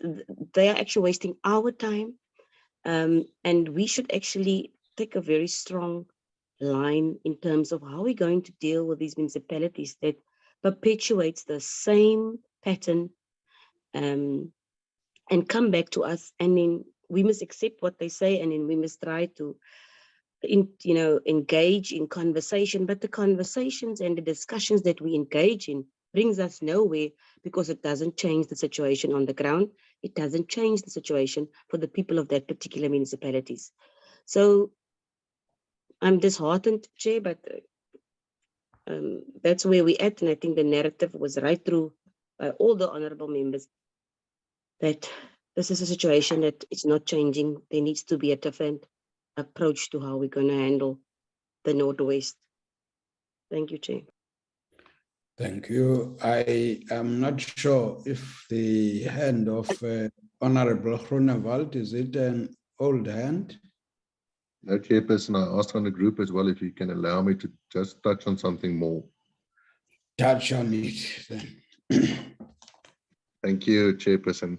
Chairperson, firstly, I must remind the mayors that's on this meeting that if you lie in this meeting, that there is consequences. So I then specifically want to ask the mayor of Lekwa Tamani if his family has any contracts with the municipality. And then, Chairperson, in terms of Matlusana and Midval, the Matlusana have a Midval committee. Midval is an NPC that provides water to the area. And in terms of its MOI, it's compiled with people from the municipality, and therefore the municipality has a committee called the Midval Committee. And those people are also represented in on the board of Midval. Why is it that then that the mayor of the 2011-2016 term still is at the board of Midval, and all of those people that was appointed in that term is still on that board? And I asked this question because Midval applied to the province for a 200 billion rand project to provide water. And it's shaky if those people is still on the board and it hasn't been replaced by the previous term or the new one for representing the municipality on that board. I cannot see how the mayor, Mike Howe, at that time still represents the municipalities today in terms of the MOI. And then, Chairperson, the last thing I want to ask is specifically to the MEC of Cocteau in the province. I've applied with a PIA application for the open waters report. They declined giving it to me. So, and Chair, I do have the summary of it, and I want to just give a feedback on some of this. There's criminal proceedings of, criminal proceedings being advised in terms of contracts, in terms of supply of electrical equipment, water reading, and so forth, supply chain processes, mostly civil proceedings to get the money back that they've lost. And the municipality do need those. Currently, there's petrol being thrown into ANC cadres cars at that time, and I'm speaking about 2013 and 2015, and this report was in front of the EXCO already in 2015. Is it then, MEC, that you do not want to give this report to me as Rosef Ramagaga, the HOD in your current department, is implicated in this report because he was the administrator of Matlusana, just as the MM left that was in terms of this case, it was Motseme. So, MEC, is it true that you do not want to give this report to me because your HOD is implicated in this report? Thank you, Chair.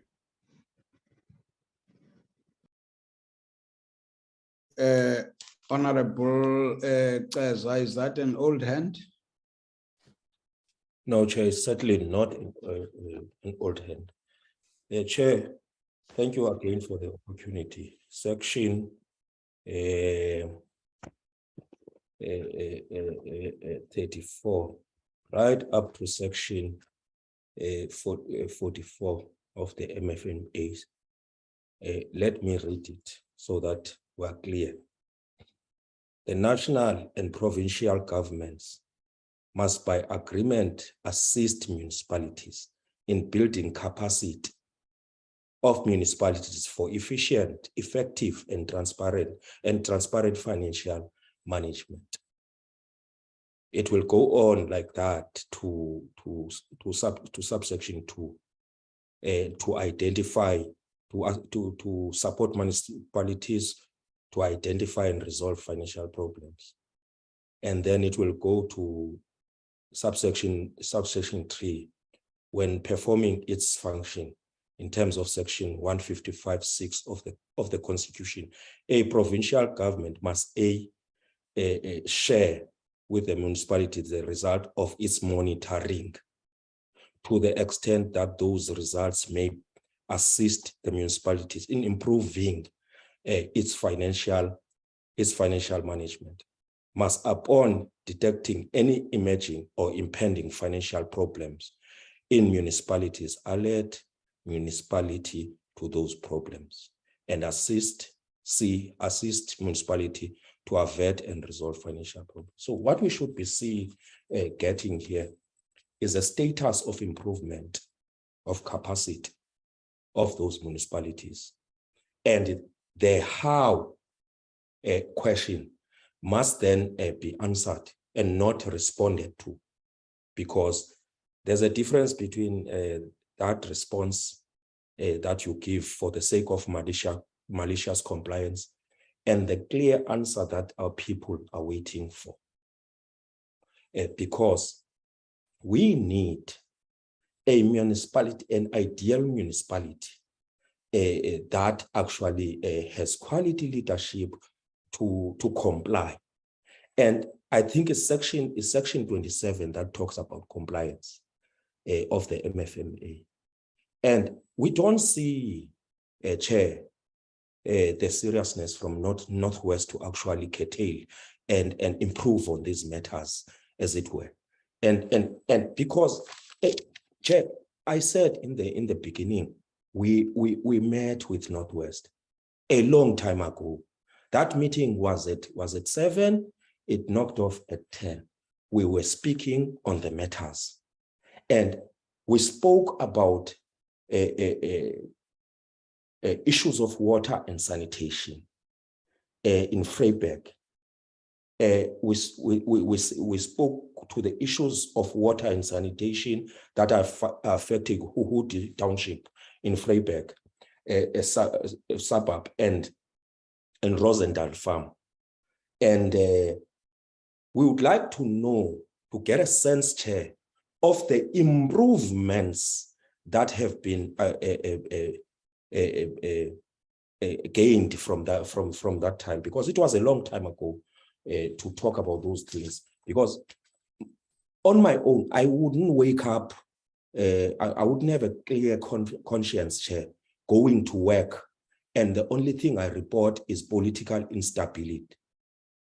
You know, I come to the committee and be a crybaby, and not as a leadership provide solutions. What are the solutions scientifically?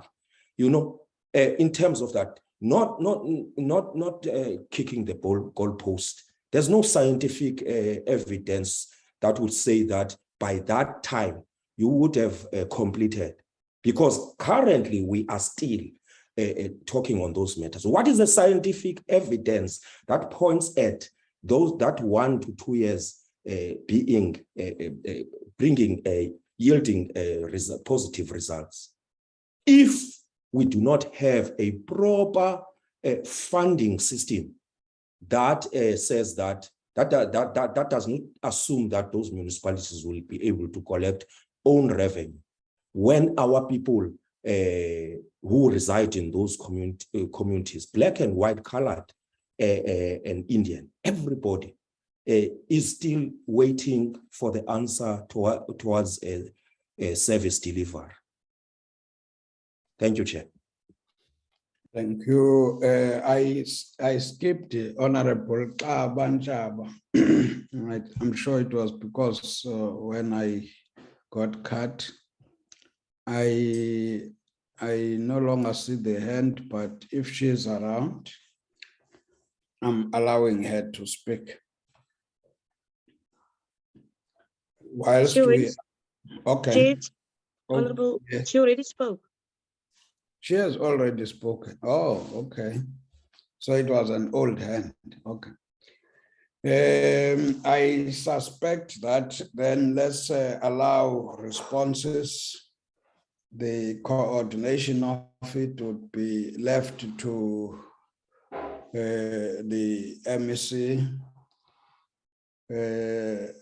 And I think Salga would then come after the responses from the Northwest Provincial Government. Over to you.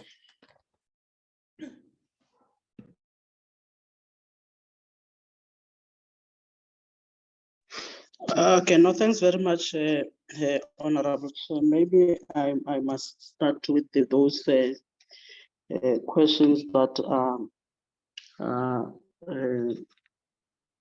pointing to Northwest Provincial Government.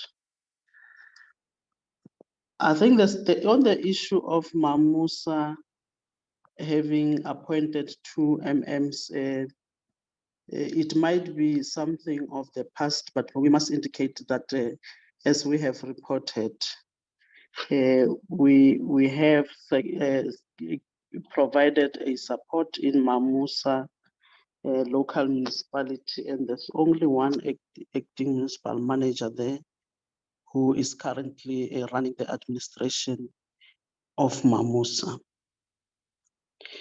Now, the issues that are pointing to political instability, I think honorable members would understand that to a large extent, and at least now that the legislation has been amended, it would then assist us. But we have not been having the legislation that assists us to directly get into a municipality, except to then invoke a section of the Constitution that seeks to then take over the administration or the governance part of that municipality, which would be your section 1391B. And if situations are worse, then it obviously would take us to 1391C as we have been doing. But we must also indicate that this issue of political instability is actually starting now, I think, around your municipalities of 2016 and now. We know that they might have been there around the councils of 2011, but they have not been live because if you look at that kind of instability, it would be a situation where other councillors of a certain political party then connives with the other councillors of the other political party. And that on its own then exacerbate the situation which we are seeing currently in municipalities, which then needs to be addressed politically, obviously by political leaders. And I think honorable members have indicated that then there's got to be specifications so that leaders of political parties must then know that they're supposed to attend to what we can indicate. For an example, in Tsobotla local municipality, where we have been struggling to a large extent to get that municipality stable, connivance would obviously, it has always been between the councillors of the ANC and those of the economic freedom fighter.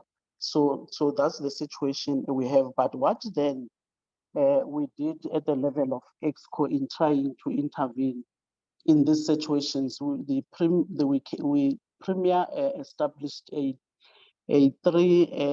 team of 3 MECs, wherein it was the MEC for COCTA, MEC Treasury, and MEC for COSATMA, of which continuously so we had engagements with all these municipalities and all these councillors. But unfortunately, we must indicate as and when we convene these meetings, councillors who mainly are on the wrong side of the law would decide not to even attend these meetings and would always talk to the ones who are trying their utmost best to bring the situations to stable in those municipalities. So obviously, if you talk to others and others decides not to attend the meetings, then you won't be able to finally then address the situation.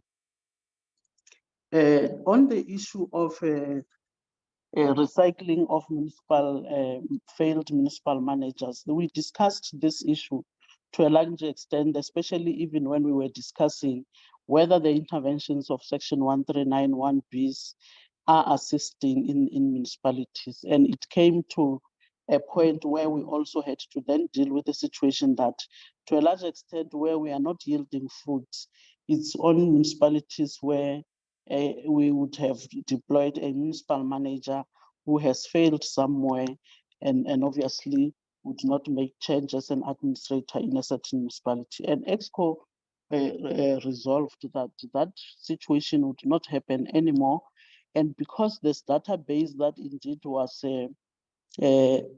the advert came out and people applied, we are now able to then, from that database, then deploy people who we know that do not have cloud from wherever they served, either as municipal managers, either as CFOs, or in any senior position in a municipality. So that situation has been addressed, and the fact that also we are vetting those deployees that we are taking to municipalities, they got to be vetted, and to a certain extent also get to be questioned around their understanding on local government. I must indicate there's a question that says, is there hope for change? We indeed are hoping that there will be change now that there's an amendment in terms of the Systems Act, which we obviously will then utilize in ensuring that we change the situation in municipalities. So of course, yes, we know that, and municipalities have also been raising the fact that an intervention that does not also come with some funding is also not assisting, which is a matter that I know that it has been on the table for discussion by the national government and ourselves, to say, in a situation where a municipality is under distress and you deploy an administrator to run that municipality, obviously there's no enough financial resources, and obviously then would not be able to get positive fruits even in that kind of a deployment. So it's a matter that I know that we've raised also at national level, and also it's been taken into consideration for a matter that must be discussed. We must also indicate that, for an example, in the Zobotla local municipality, where the mayor had decided to appoint an acting municipal manager outside a council, when the understanding is clear that it is only council that appoints either the municipal manager or an acting municipal manager. We then, through the code of conduct of councillors, then requested the municipal council to appoint a team and investigate that matter, which then the results were brought to Cooperative, wherein it was very clear that indeed the mayor acted outside council, and we then reprimanded the mayor to then be able to understand that he is supposed to, as and when there's a position of the acting municipal manager or a municipal manager, processes must be processed properly through council. I note the point that honorable member says have requested a report of 2015 and so forth. I think if we can then, honorable Kuneveld, engage separately so that I understand and make follow-ups on that, so that the honorable member is then able to get that report. In terms of issues of water and Bugudi, as raised currently, we had established a war room on water because the province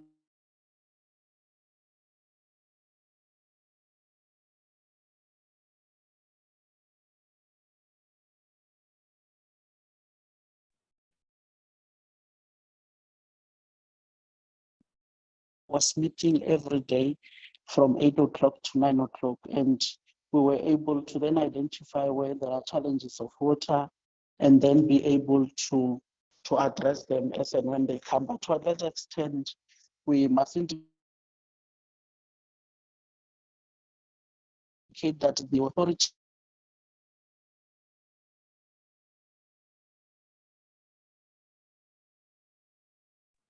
authority therefore lies with the district municipalities, and district municipalities will also assist them in ensuring that they intervene, because they are the ones that are getting your funding from the Department on Water and Sanitation in ensuring that they address water challenges.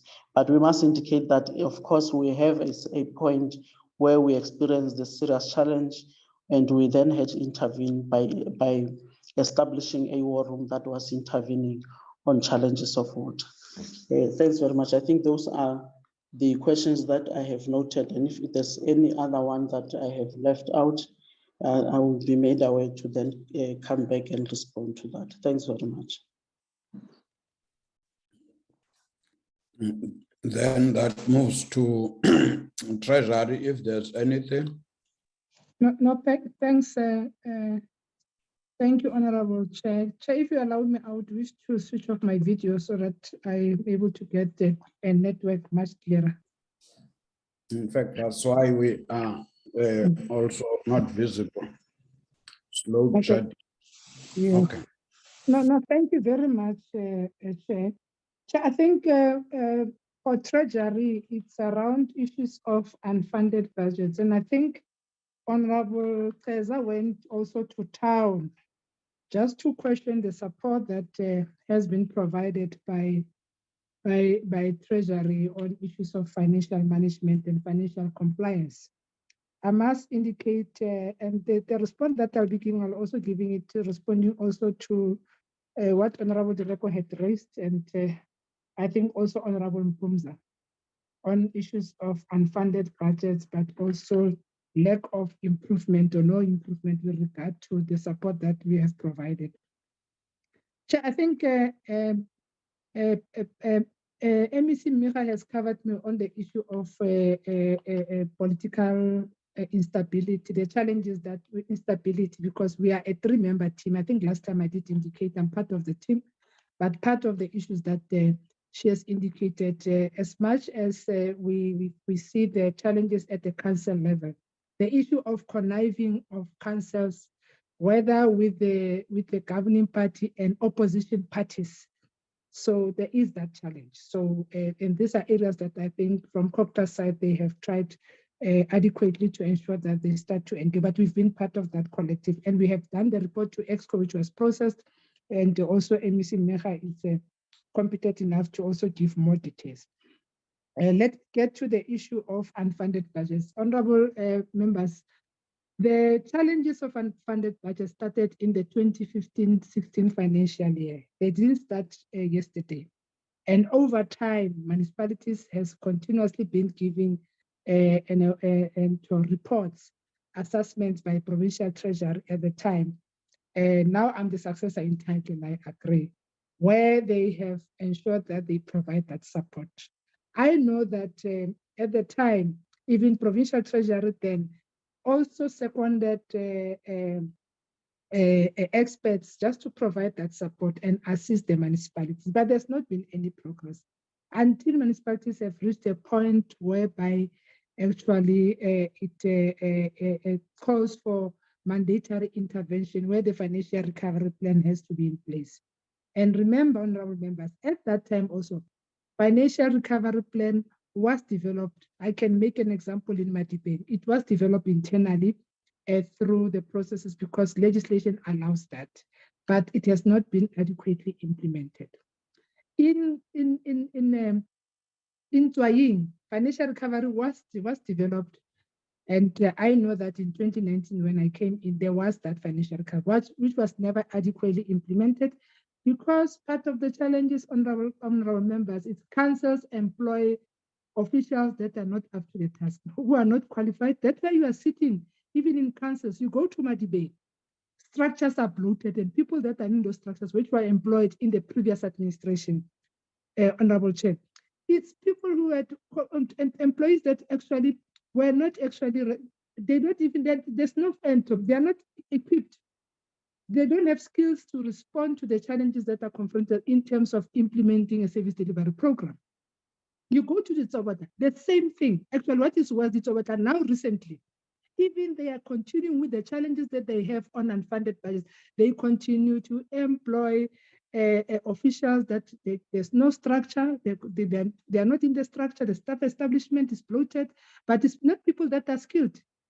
So those are the challenges that we have, that as much as we provide that support to municipalities, to administration, with the training that we are giving them, they'll continue to have those challenges because there's no transfer of skills even if you are there to provide that support. We have done in 2020, Chair, we have done an audit within the BTO offices across the province, all the municipalities. We've done an analysis of the skills that we have within those BTOs, your budget and treasury offices.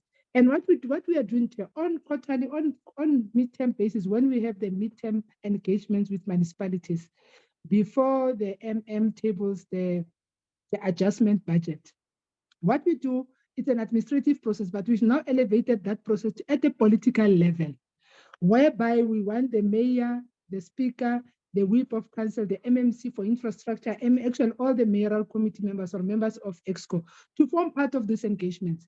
Because we are deliberated treasury to that at a political level, because we want the mayor to start to realize that even the Section 71 report that he or she tables, he needs or she needs to scrutinize. The mayor must scrutinize that report before they tables that report as it is processed by the executive committee, mayoral committee, or the executive committee. They need to scrutinize that report so that they start to realize the gaps that are in the report before the report is being tabled in council, so that they're able to hold the MM and the senior managers accountable in respect of the report that they've done. And with the Section 71 report, so that we provide that support. That's why in this new administration, after the elections, we have deliberated, we've worked together with SALGA and Cooperative. We have done training also to make sure that our MPECs are able to do their oversight over council in terms of the report that they table and follow through issues that needs to be followed through in terms of investigations. That's why we have did the M-Squad training to a thorough. We have spent 5 days, 3 to 5 days with the municipalities, making sure that they understand the M-Squad system so that they start to tease out gray areas on things that needs to be followed out, and they can be able to hold the councils responsible, especially administration. Now we are going to the second phase because executive mayors, especially the chairperson of SALGA, raised that, but we would also want to have that training as a mayor. So we are going to have the next phase that will be training. We've done the MPECs, we have done the training with the MMCs of finance or chairs of finance in the council. So we've done that support training. So in 2019, we've done a very rigorous training. We've even taken employees of municipalities. We are running and it's a leadership program whereby we capacitate supply chain and to officials. All municipalities had, I think it's either 2 or 3 officials that we are running that program together with National Treasury. They have concluded the training. I think the graduation, if I'm not mistaken, it's next month, around issues of supply chain management. We have provided support, Honorable Chair, on issues of contract management. And the new mayors, they are aware that we've also given them certificates in terms of the work that we've done in the previous administration with that, with the various municipalities in assisting them on issues of contract management. Even on unfunded budgets, when these new councils, after they were inaugurated, part of the induction program that we did was to take them through these challenges of unfunded budgets. And what caused the delay, Chair, is because the interpretation of Section 139 in its own entirety, it's a problematic, because now the new councils believe that we want to take powers for them. They didn't see it in a context of support, because in the Constitution, the way it is defined as a mandatory intervention. Now, councillors, as we engage them to say that what we are inheriting as a new administration, the 6th administration, the state of administration in terms of your council that you are leading at the political level. This is the status. We gave them the report, the assessment, the status quo of municipalities. This is where you are, and now where you are would need to provide this support through a mandatory intervention where we work together with Coxstar. We've engaged and several times with councillors, Honorable Chair, but there's been discomfort until we went to engage with SALGA. And I think through the SALGA engagement, that's where SALGA started to realize the challenges that are confronting municipalities. Of course, some of the municipalities started to embrace the challenges of unfunded budgets, and they realized that adopting an unfunded budget, which they have table the recovery and plan, the financial plan actually, which actually speaks to this is how we're going to make sure that the projects are implemented with this financial plan so that the unfunded budget doesn't create a problem for us in providing services. And there's not been successes in respect of that. And we've been very patient, Honorable Chair. We went on a roadshow after the Deputy Minister for COPTA, Honorable Bapela, and Deputy Minister Dr. Masondo did their engagements 2 years ago with the previous administration. Now with the new administration, we went and with National Treasury, with National COPTA and COXTA and SALGA, we went municipality by municipality to take them through the induction so that they start to understand and start to actually interpret intervention of Section 139 is on entirety properly. Your discretionary and your mandatory, because discretionary is when you have all those challenges in terms of meeting your obligations. But once the municipality is in a financial crisis, that's where you realize that now you need to implement your financial recovery plan, and you do it internally first. Once you fail, once you're at a point whereby you can't even provide basic service to the communities, that's where a mandatory intervention kicks in, and that's when you read it in line with the Chapter 13 of the MFMA. And I know that Honorable Kaza is speaking about ticking boxes. We have not ticked boxes. As Provincial Treasurer, Honorable, we can demonstrate the work that we've done and all the assessment, status quo assessment that we've done with municipalities at whatever moment, especially during midterm. We have now, with these new councillors, we have given each and every member in the council who was pampered, the speaker, the mayor, the whip of council, the MMC or chair of finance, even the MPEG chairperson. We have given them those copies of the reports of the status quo. And actually, even the MM knows that he's expected to table that report in council so that all councillors are well informed of what is happening within their council. They assist with the status quo report, which has been submitted by Provincial Treasury.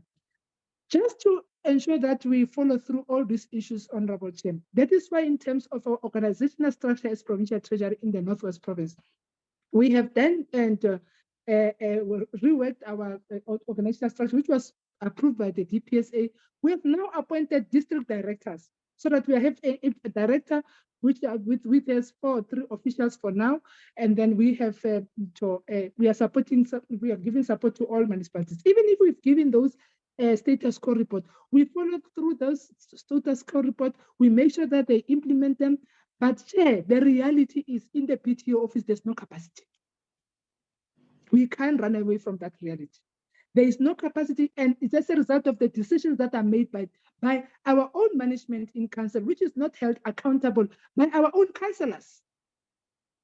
And across the board, not councillors of the ruling party, across the board, council itself, the MMs that they appoint, the senior managers that they appoint, who are not able to take charge at a strategic level and hold officials accountable, who needs to be are expected to provide basic services to the communities.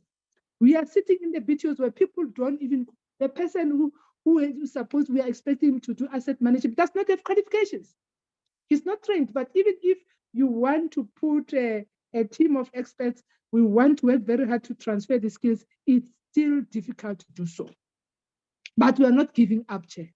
We are not giving up. As Treasury now, we are even looking at running another level of learnership programs, where we say that let us look at how do we start to do from the report that we have on the BTO capacity.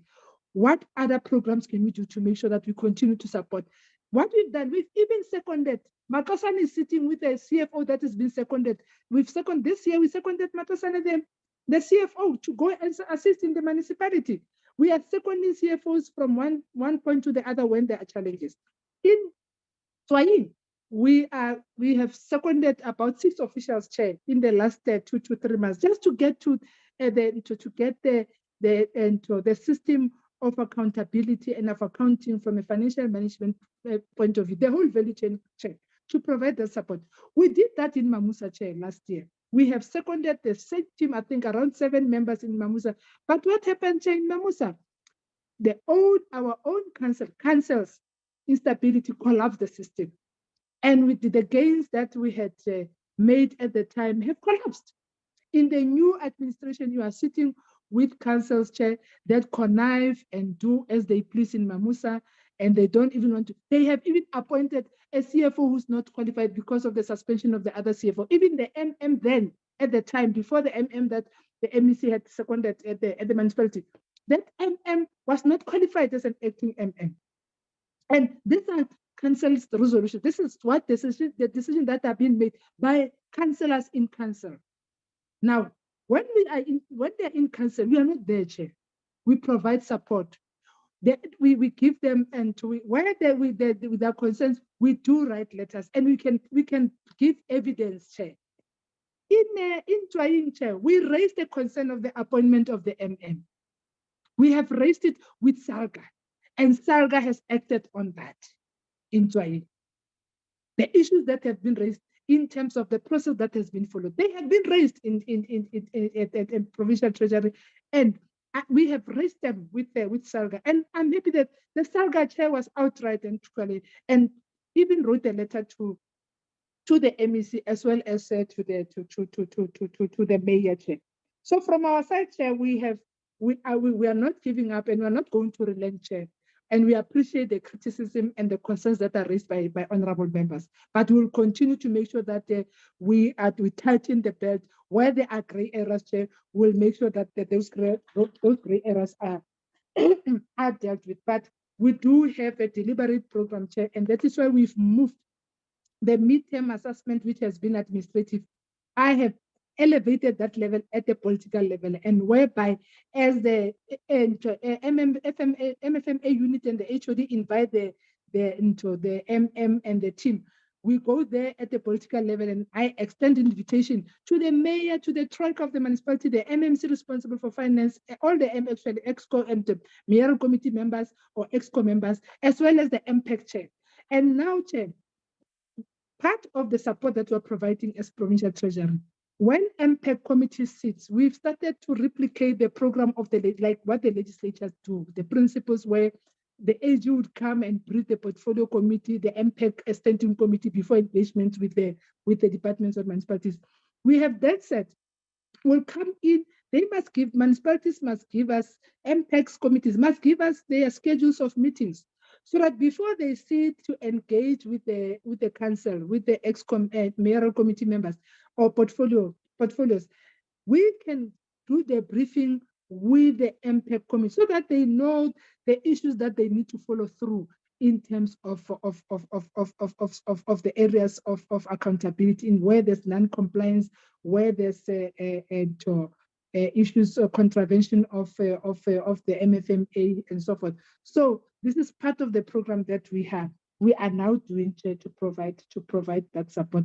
I must indicate, Chair, most municipalities now, as they realize the importance of the implications of the unfunded adoption of the unfunded budget, they've now accepted, and they've acceded and recently they've accepted that I think we need to go the route of a mandatory intervention, and we need to implement the financial recovery plan. And that took us time, Honorable Chair. It took us time for us to be able to be where we are. And I think the induction has worked. And that is why we're able to do induction in all the municipalities except for Mahikeng, because Mahikeng is a non-delegated municipality. So the deputy minister will have to form part of that. But also they still continuously need to be monitored, because municipalities, as and when they agree, there's always those a slow way of doing it. What we did now, Chair, to avoid that, we send people that have no credibility.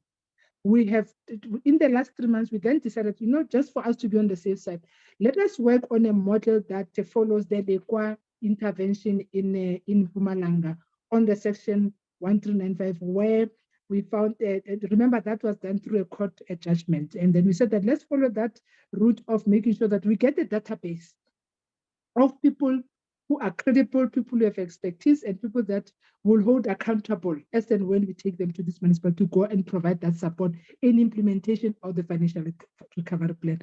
We are at the stage of concluding that process, and that process, once it's concluded, will work together with Coxstar, together with SALGA, to make sure that those you are not going to pick people just around, say he was a former MM, would have to be rigorous in terms of compliance and make sure these are people that are credible and they will be able to turn the situation around.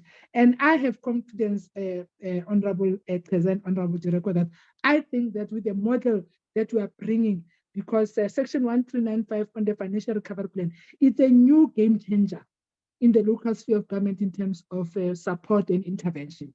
Actually, in the context of, in the definitions of the legislation, it's written intervention, mandatory intervention. But if you look at it on how we have packaged it, it's a support program that seeks to make sure that financial recovery plan are implemented, and therefore municipalities start to move out of the quagmire where they are, and they are able to adopt the funded budget. And also in that process, we'll be able to look into issues of capacity building.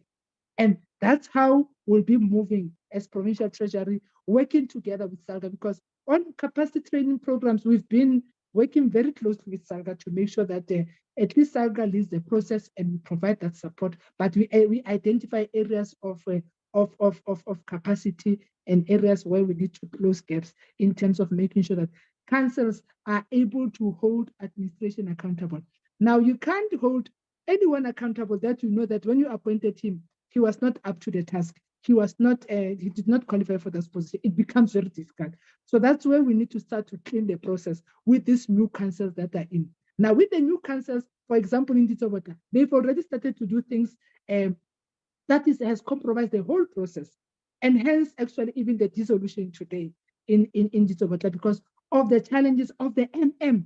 The MM, where there's a court order that he does not qualify to be an MM. He cannot be an acting MM. He cannot be appointed as an acting MM. And that MM proceeded to do things that an appointed contractors irregularly, and it has caused serious collusion. And even those contradictions, the fights that are in Ditsobota, especially on the security company, you go there, Chair, you realize that members of councils, both governing and opposition party members, they are fighting over a kitty of the municipality in who appoints and whose companies that these companies are like to so and so forth. So those are the challenges that are confronting us in Ditsobota. And then I think the dissolution is informed by, we have had rigorous engagements with municipalities through the team that MEC Meka has spoken about. I'm part of that team.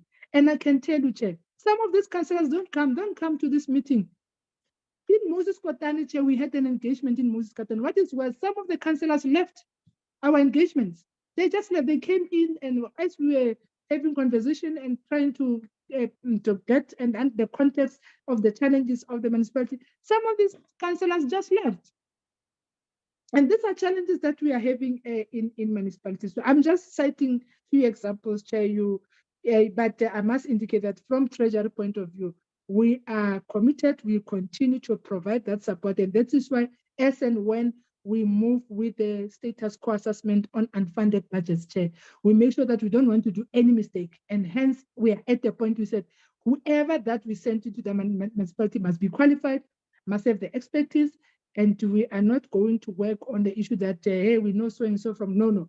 Let us create that database, that provincial reps, EXCO reps that are sent there to implement the recovery plan are also being approved through the National Treasury process, because National Treasury is also involved, because by legislation, the Minister of Finance is the custodian of the financial recovery plan.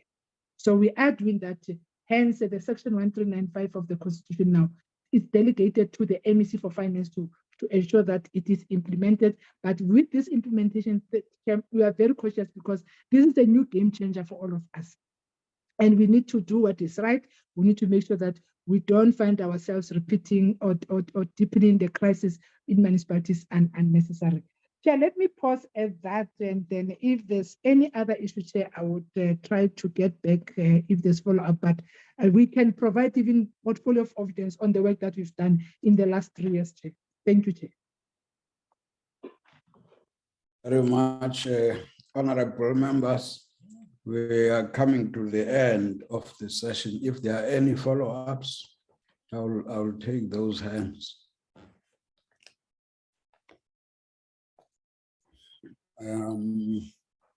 Okay, I see one. Honorable Matumba, Honorable Teza. Yeah, let's take those. Honorable Matumba.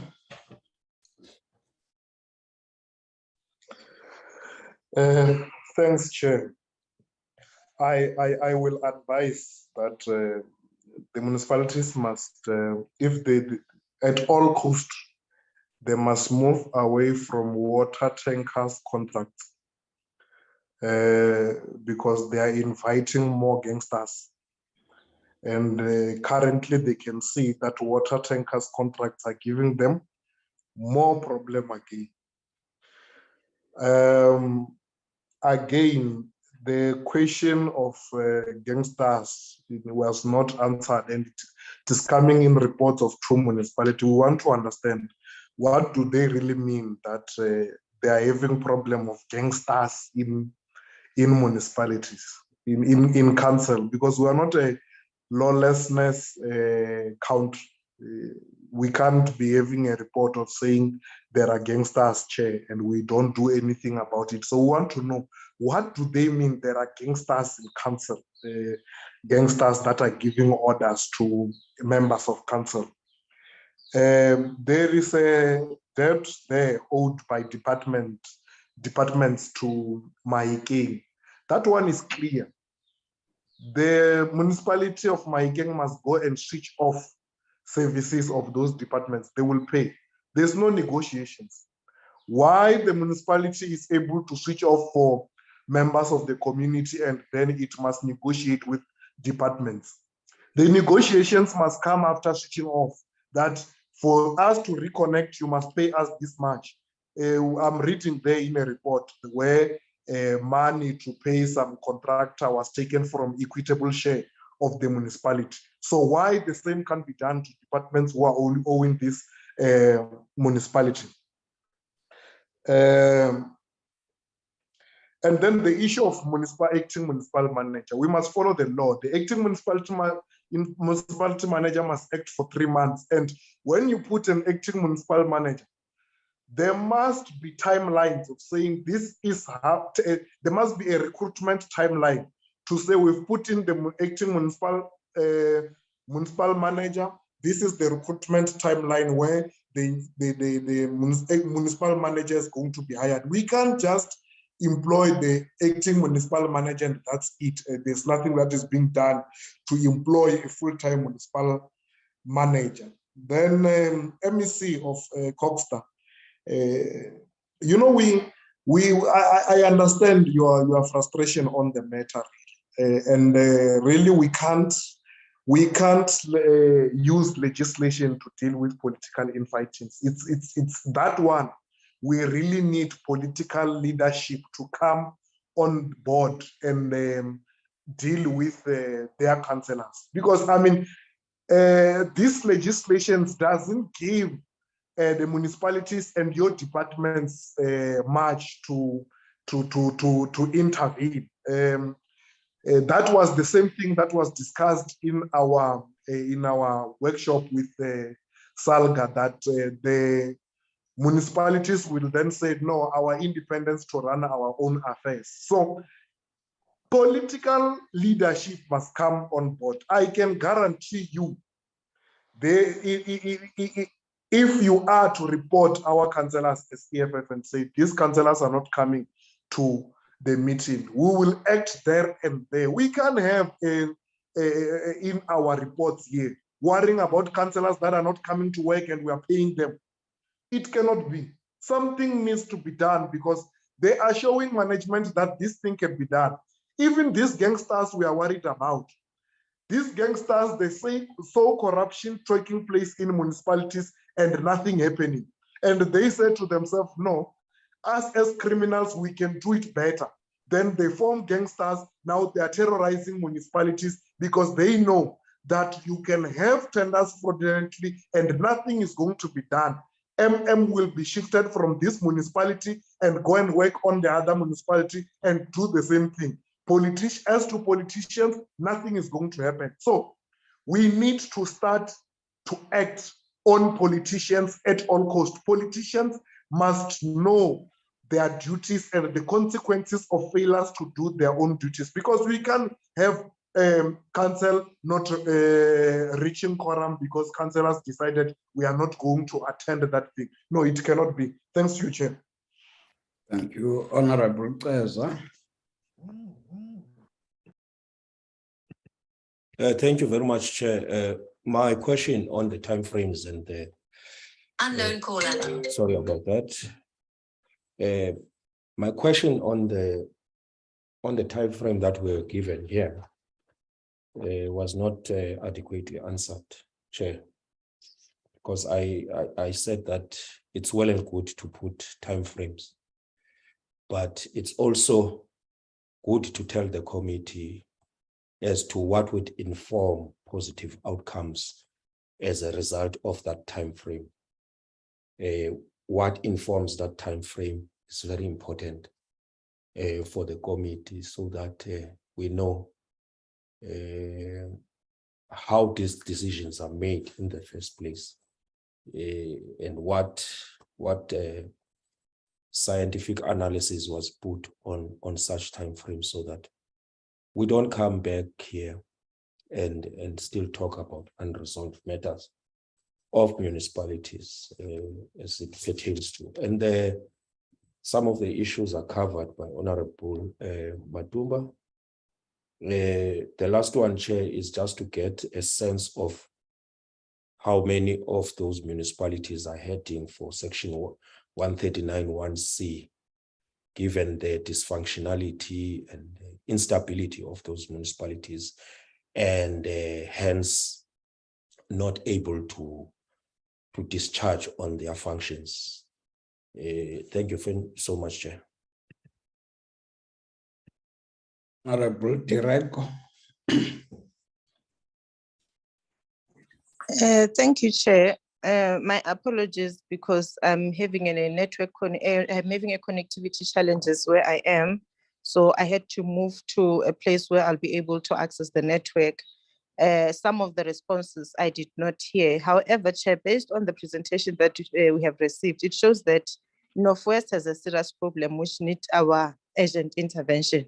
So I will request that in our program of the committee, we should call these municipalities one by one so that they come and account for themselves on the situation that the municipality found itself in. And secondly, Chair, it can be that we are told that councillors are not doing their work, but yet they're still receiving the salaries. Why are they receiving the salaries while they're not doing their work? So the accounting officers of these municipalities, including the provincial Cooperative, should also have a look at that matter. It can be that people decide not to go to council, not to do what they have been elected for, and yet we are compensating them for non-performance. So, and also, seconding what Honorable Kaza have just indicated, how many municipalities which they feel that should be disbanded, and what are the timeframes on that decision if they are going to take that decision? Thank you, Chair.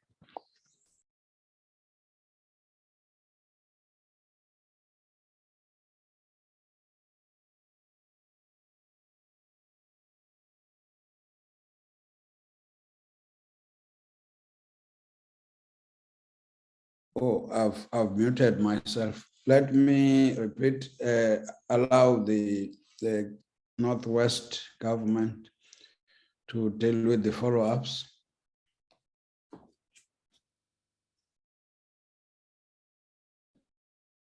Honorable MEC Coxter.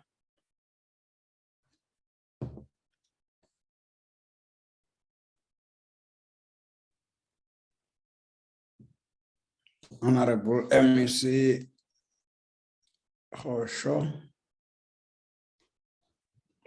No, thanks, Chair. I think MEC Coxter, I can see that she just sent me an SMS now, a WhatsApp. Okay. Yeah, Chair, maybe just we've only dissolved in terms of the report that we have. We've only dissolved the Sobota municipality, and then we have invoked Section 139(1)(b) in Kagisano Molopo. Those are the two municipalities, Chair, that for now that we have invoked the discretionary intervention. However, Chair, in terms of our presentation, if we go into our presentation, Chair, we are indicating municipalities that are in financial distress.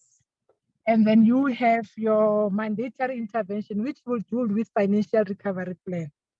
And then your Mamusa is part, your Twaying is part, your Mahikeng is part, Dr. Rutsukumutrum Party District, Naledi is part, Lekwa forms part.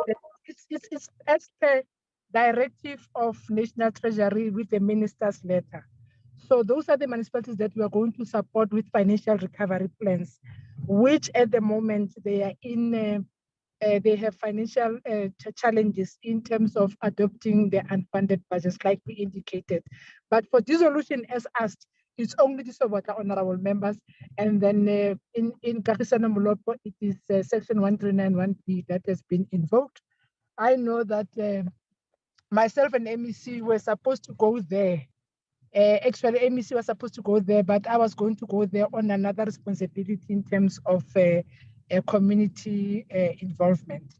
So those are the two municipalities, Chair, but it's only one that is dissolved. We can't premeditate dissolution of councils. We must be informed by the material conditions, but also compliance in respect of what that needs to be done in giving our communities services, Chair. In the Tobota, Chair, we had no choice but to go the route of dissolution because, Chair, we are well aware. Can I borrow them? I don't know if MMO or present them or Hey,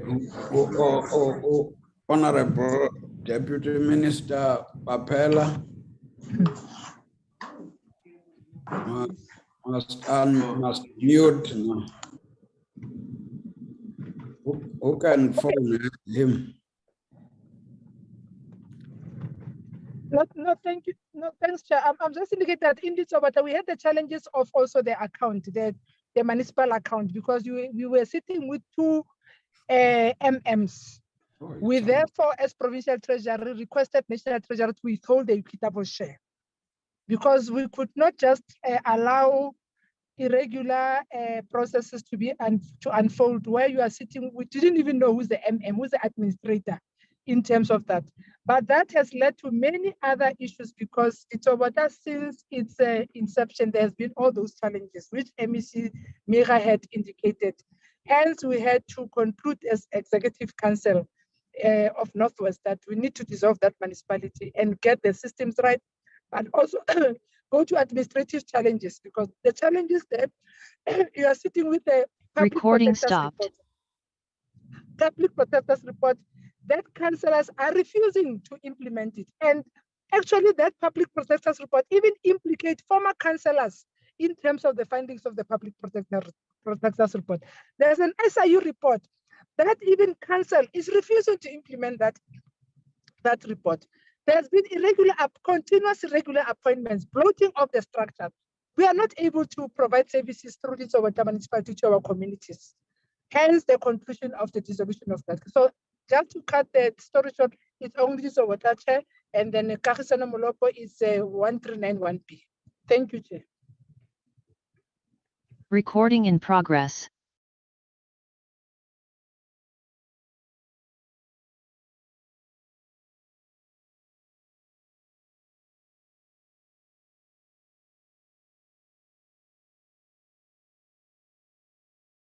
I'm done, Chair, on behalf of MEC Mira.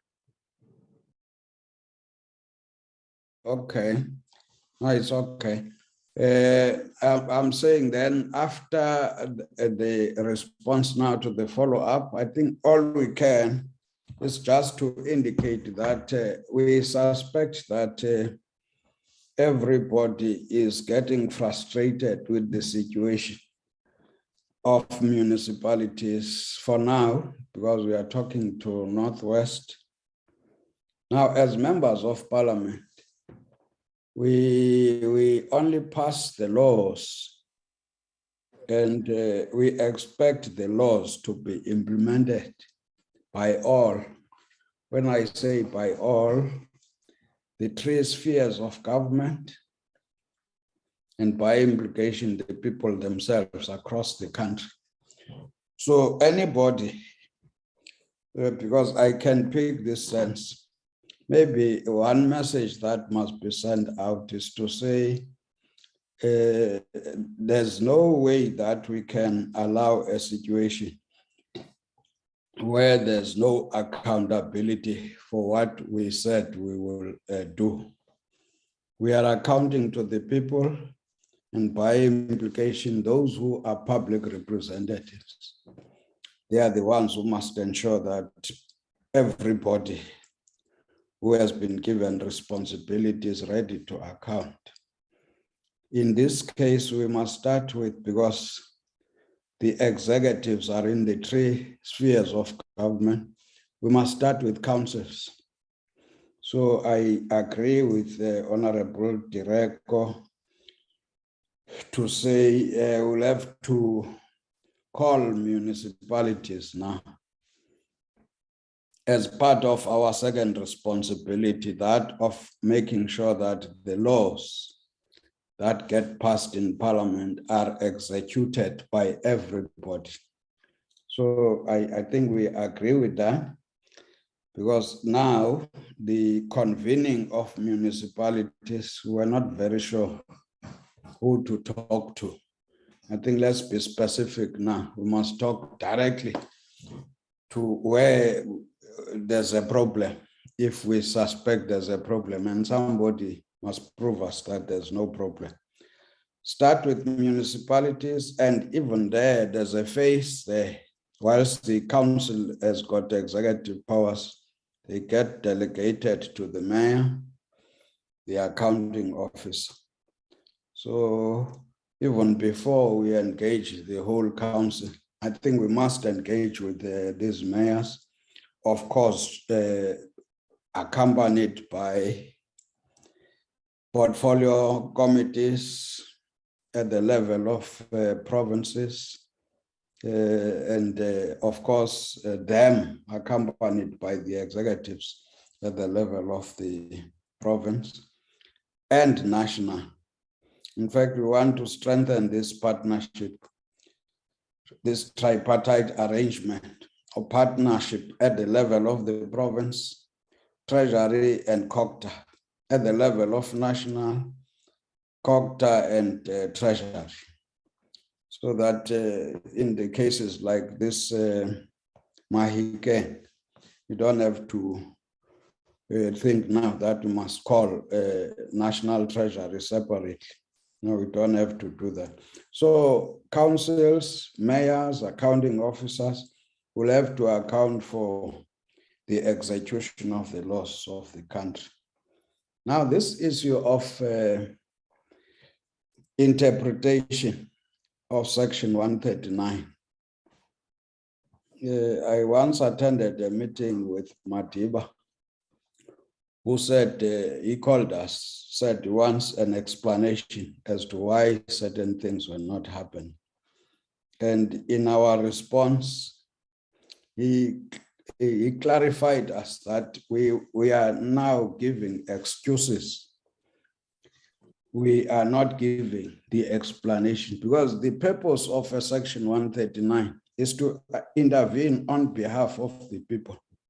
So you can't now, all of a sudden, you are engaged by those who are supposed, given by the Constitution, who are supposed to take charge of what is happening in the area.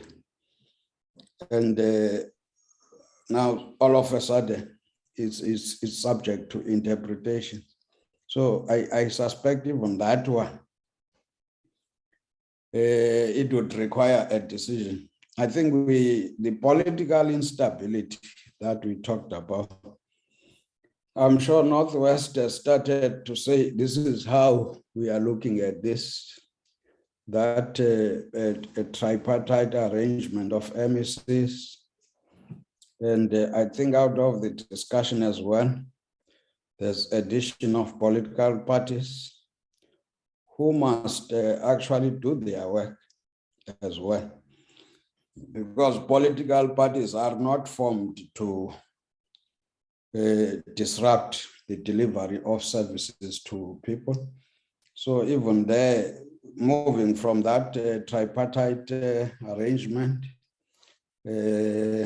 which I think government is trying to help itself to understand this animal. Now, I think from here, you got an undertaking from political parties to say, let this be raised with them, where the problems are caused by their political parties or by political members. It is correct. The public, if we were to tell the public, they would ask us that question: are you paying those people? If we say we pay, with whose money? It is their money. So I suspect one message we can send is to say, let's implement the law, starting with the Constitution. I think all of us, there's some agreement to say there are some amendments to the past legislation, and there are some laws that have just been passed. I'm sure the intention is to plug the gaps that we see in what we are doing.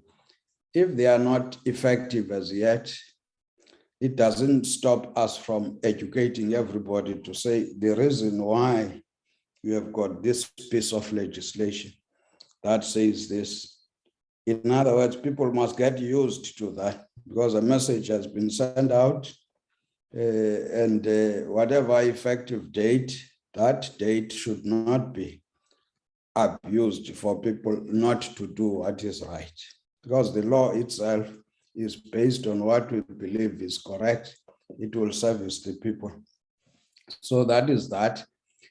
One other, in fact, we keep on saying this one for the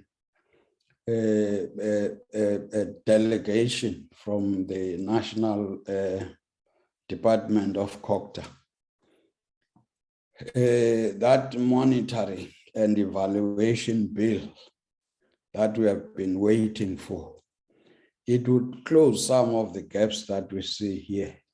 So we will now begin to demand that. I know we are Parliament, we are supposed to make laws, but they get initiated elsewhere.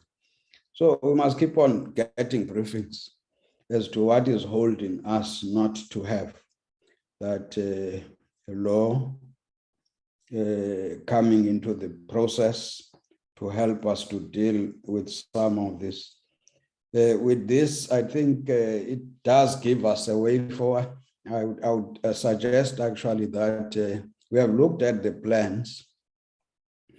We have looked at the situation as well, where you come from 2016. There is little hope and some light that we can see, though it might be slow. And I can pick a sense that whilst we might be latecomers, whilst you might be frustrated, but there are good attempts that are being made. And the areas where we need to emphasize, where we must protect public funds in order for us to deliver services. We must plug the holes of those who want to steal from the government, steal from the people. We must close we must plug those holes. Now, if they become gangsters, I'm sure would be sending a very wrong message if we were to succumb to gangsters in government. So that question that begins to say, you can't complain and say we are forced to do wrong things when there is law enforcement. There are law enforcement agencies across the country. And if you know that when you are going to have a meeting, you go to the meeting because you are being pushed by gangsters. No. I think that must be stopped. And there are facilities to stop that. So whilst we were listening to it during the local government week, whilst we are getting it directly from some councillors, and some councillors get killed, we are saying all those must come to an end and the responsible departments will have to engage them to make sure that we stop this. We can't allow our country to be in a state of anarchy. So let's stop that. But I'm saying there's something positive. Anything that is looked at, monitored, measured, obviously we expect progress. And I think we do see when we talk about each municipality, hence I agree with the whip of the committee that from now on, we must zoom directly to municipalities. In fact, in terms of the law, the people we are oversighting is the minister and the department. But we expect the minister and the department to oversight municipalities. They report to us. If we are not, even if we are happy with the reports, we go to verify, confirm physically in those municipalities. The Constitution allows us to do that. So hence I'm saying we might want to go there, but as we go there, we will not leave behind the departments, whether at national level or at the level of the province. But if we minimize that by doing our work, there will be no need for us to be dealing with 257 municipalities in the whole country. With those many words, I'm trying to encourage all of us to do our work so that there's nobody. Our program is quite tight in Parliament. So, but it is also supposed to be tight in doing oversight. But if people do their work, it would help us. If MPEX, as indicated, might be empowered, even given the tools of trade, and do their work the best they are supposed to do, it will also help us as the portfolio committee of cooperative governance and traditional affairs in the National Assembly. With those many words, thank you very much. I think the session was fruitful. We have learned a number of things. Yabule, the meeting is adjourned. Chair. Thank you, Chair. Thank you, Chair. Thank you, members. Thank you, Thank you, members. Chairperson. Bye-bye. Bye.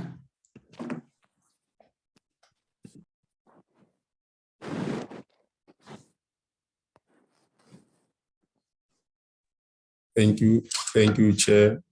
Thank you on behalf of Dr. KK EM, also Executive Mayor. Thank you, Chair. Recording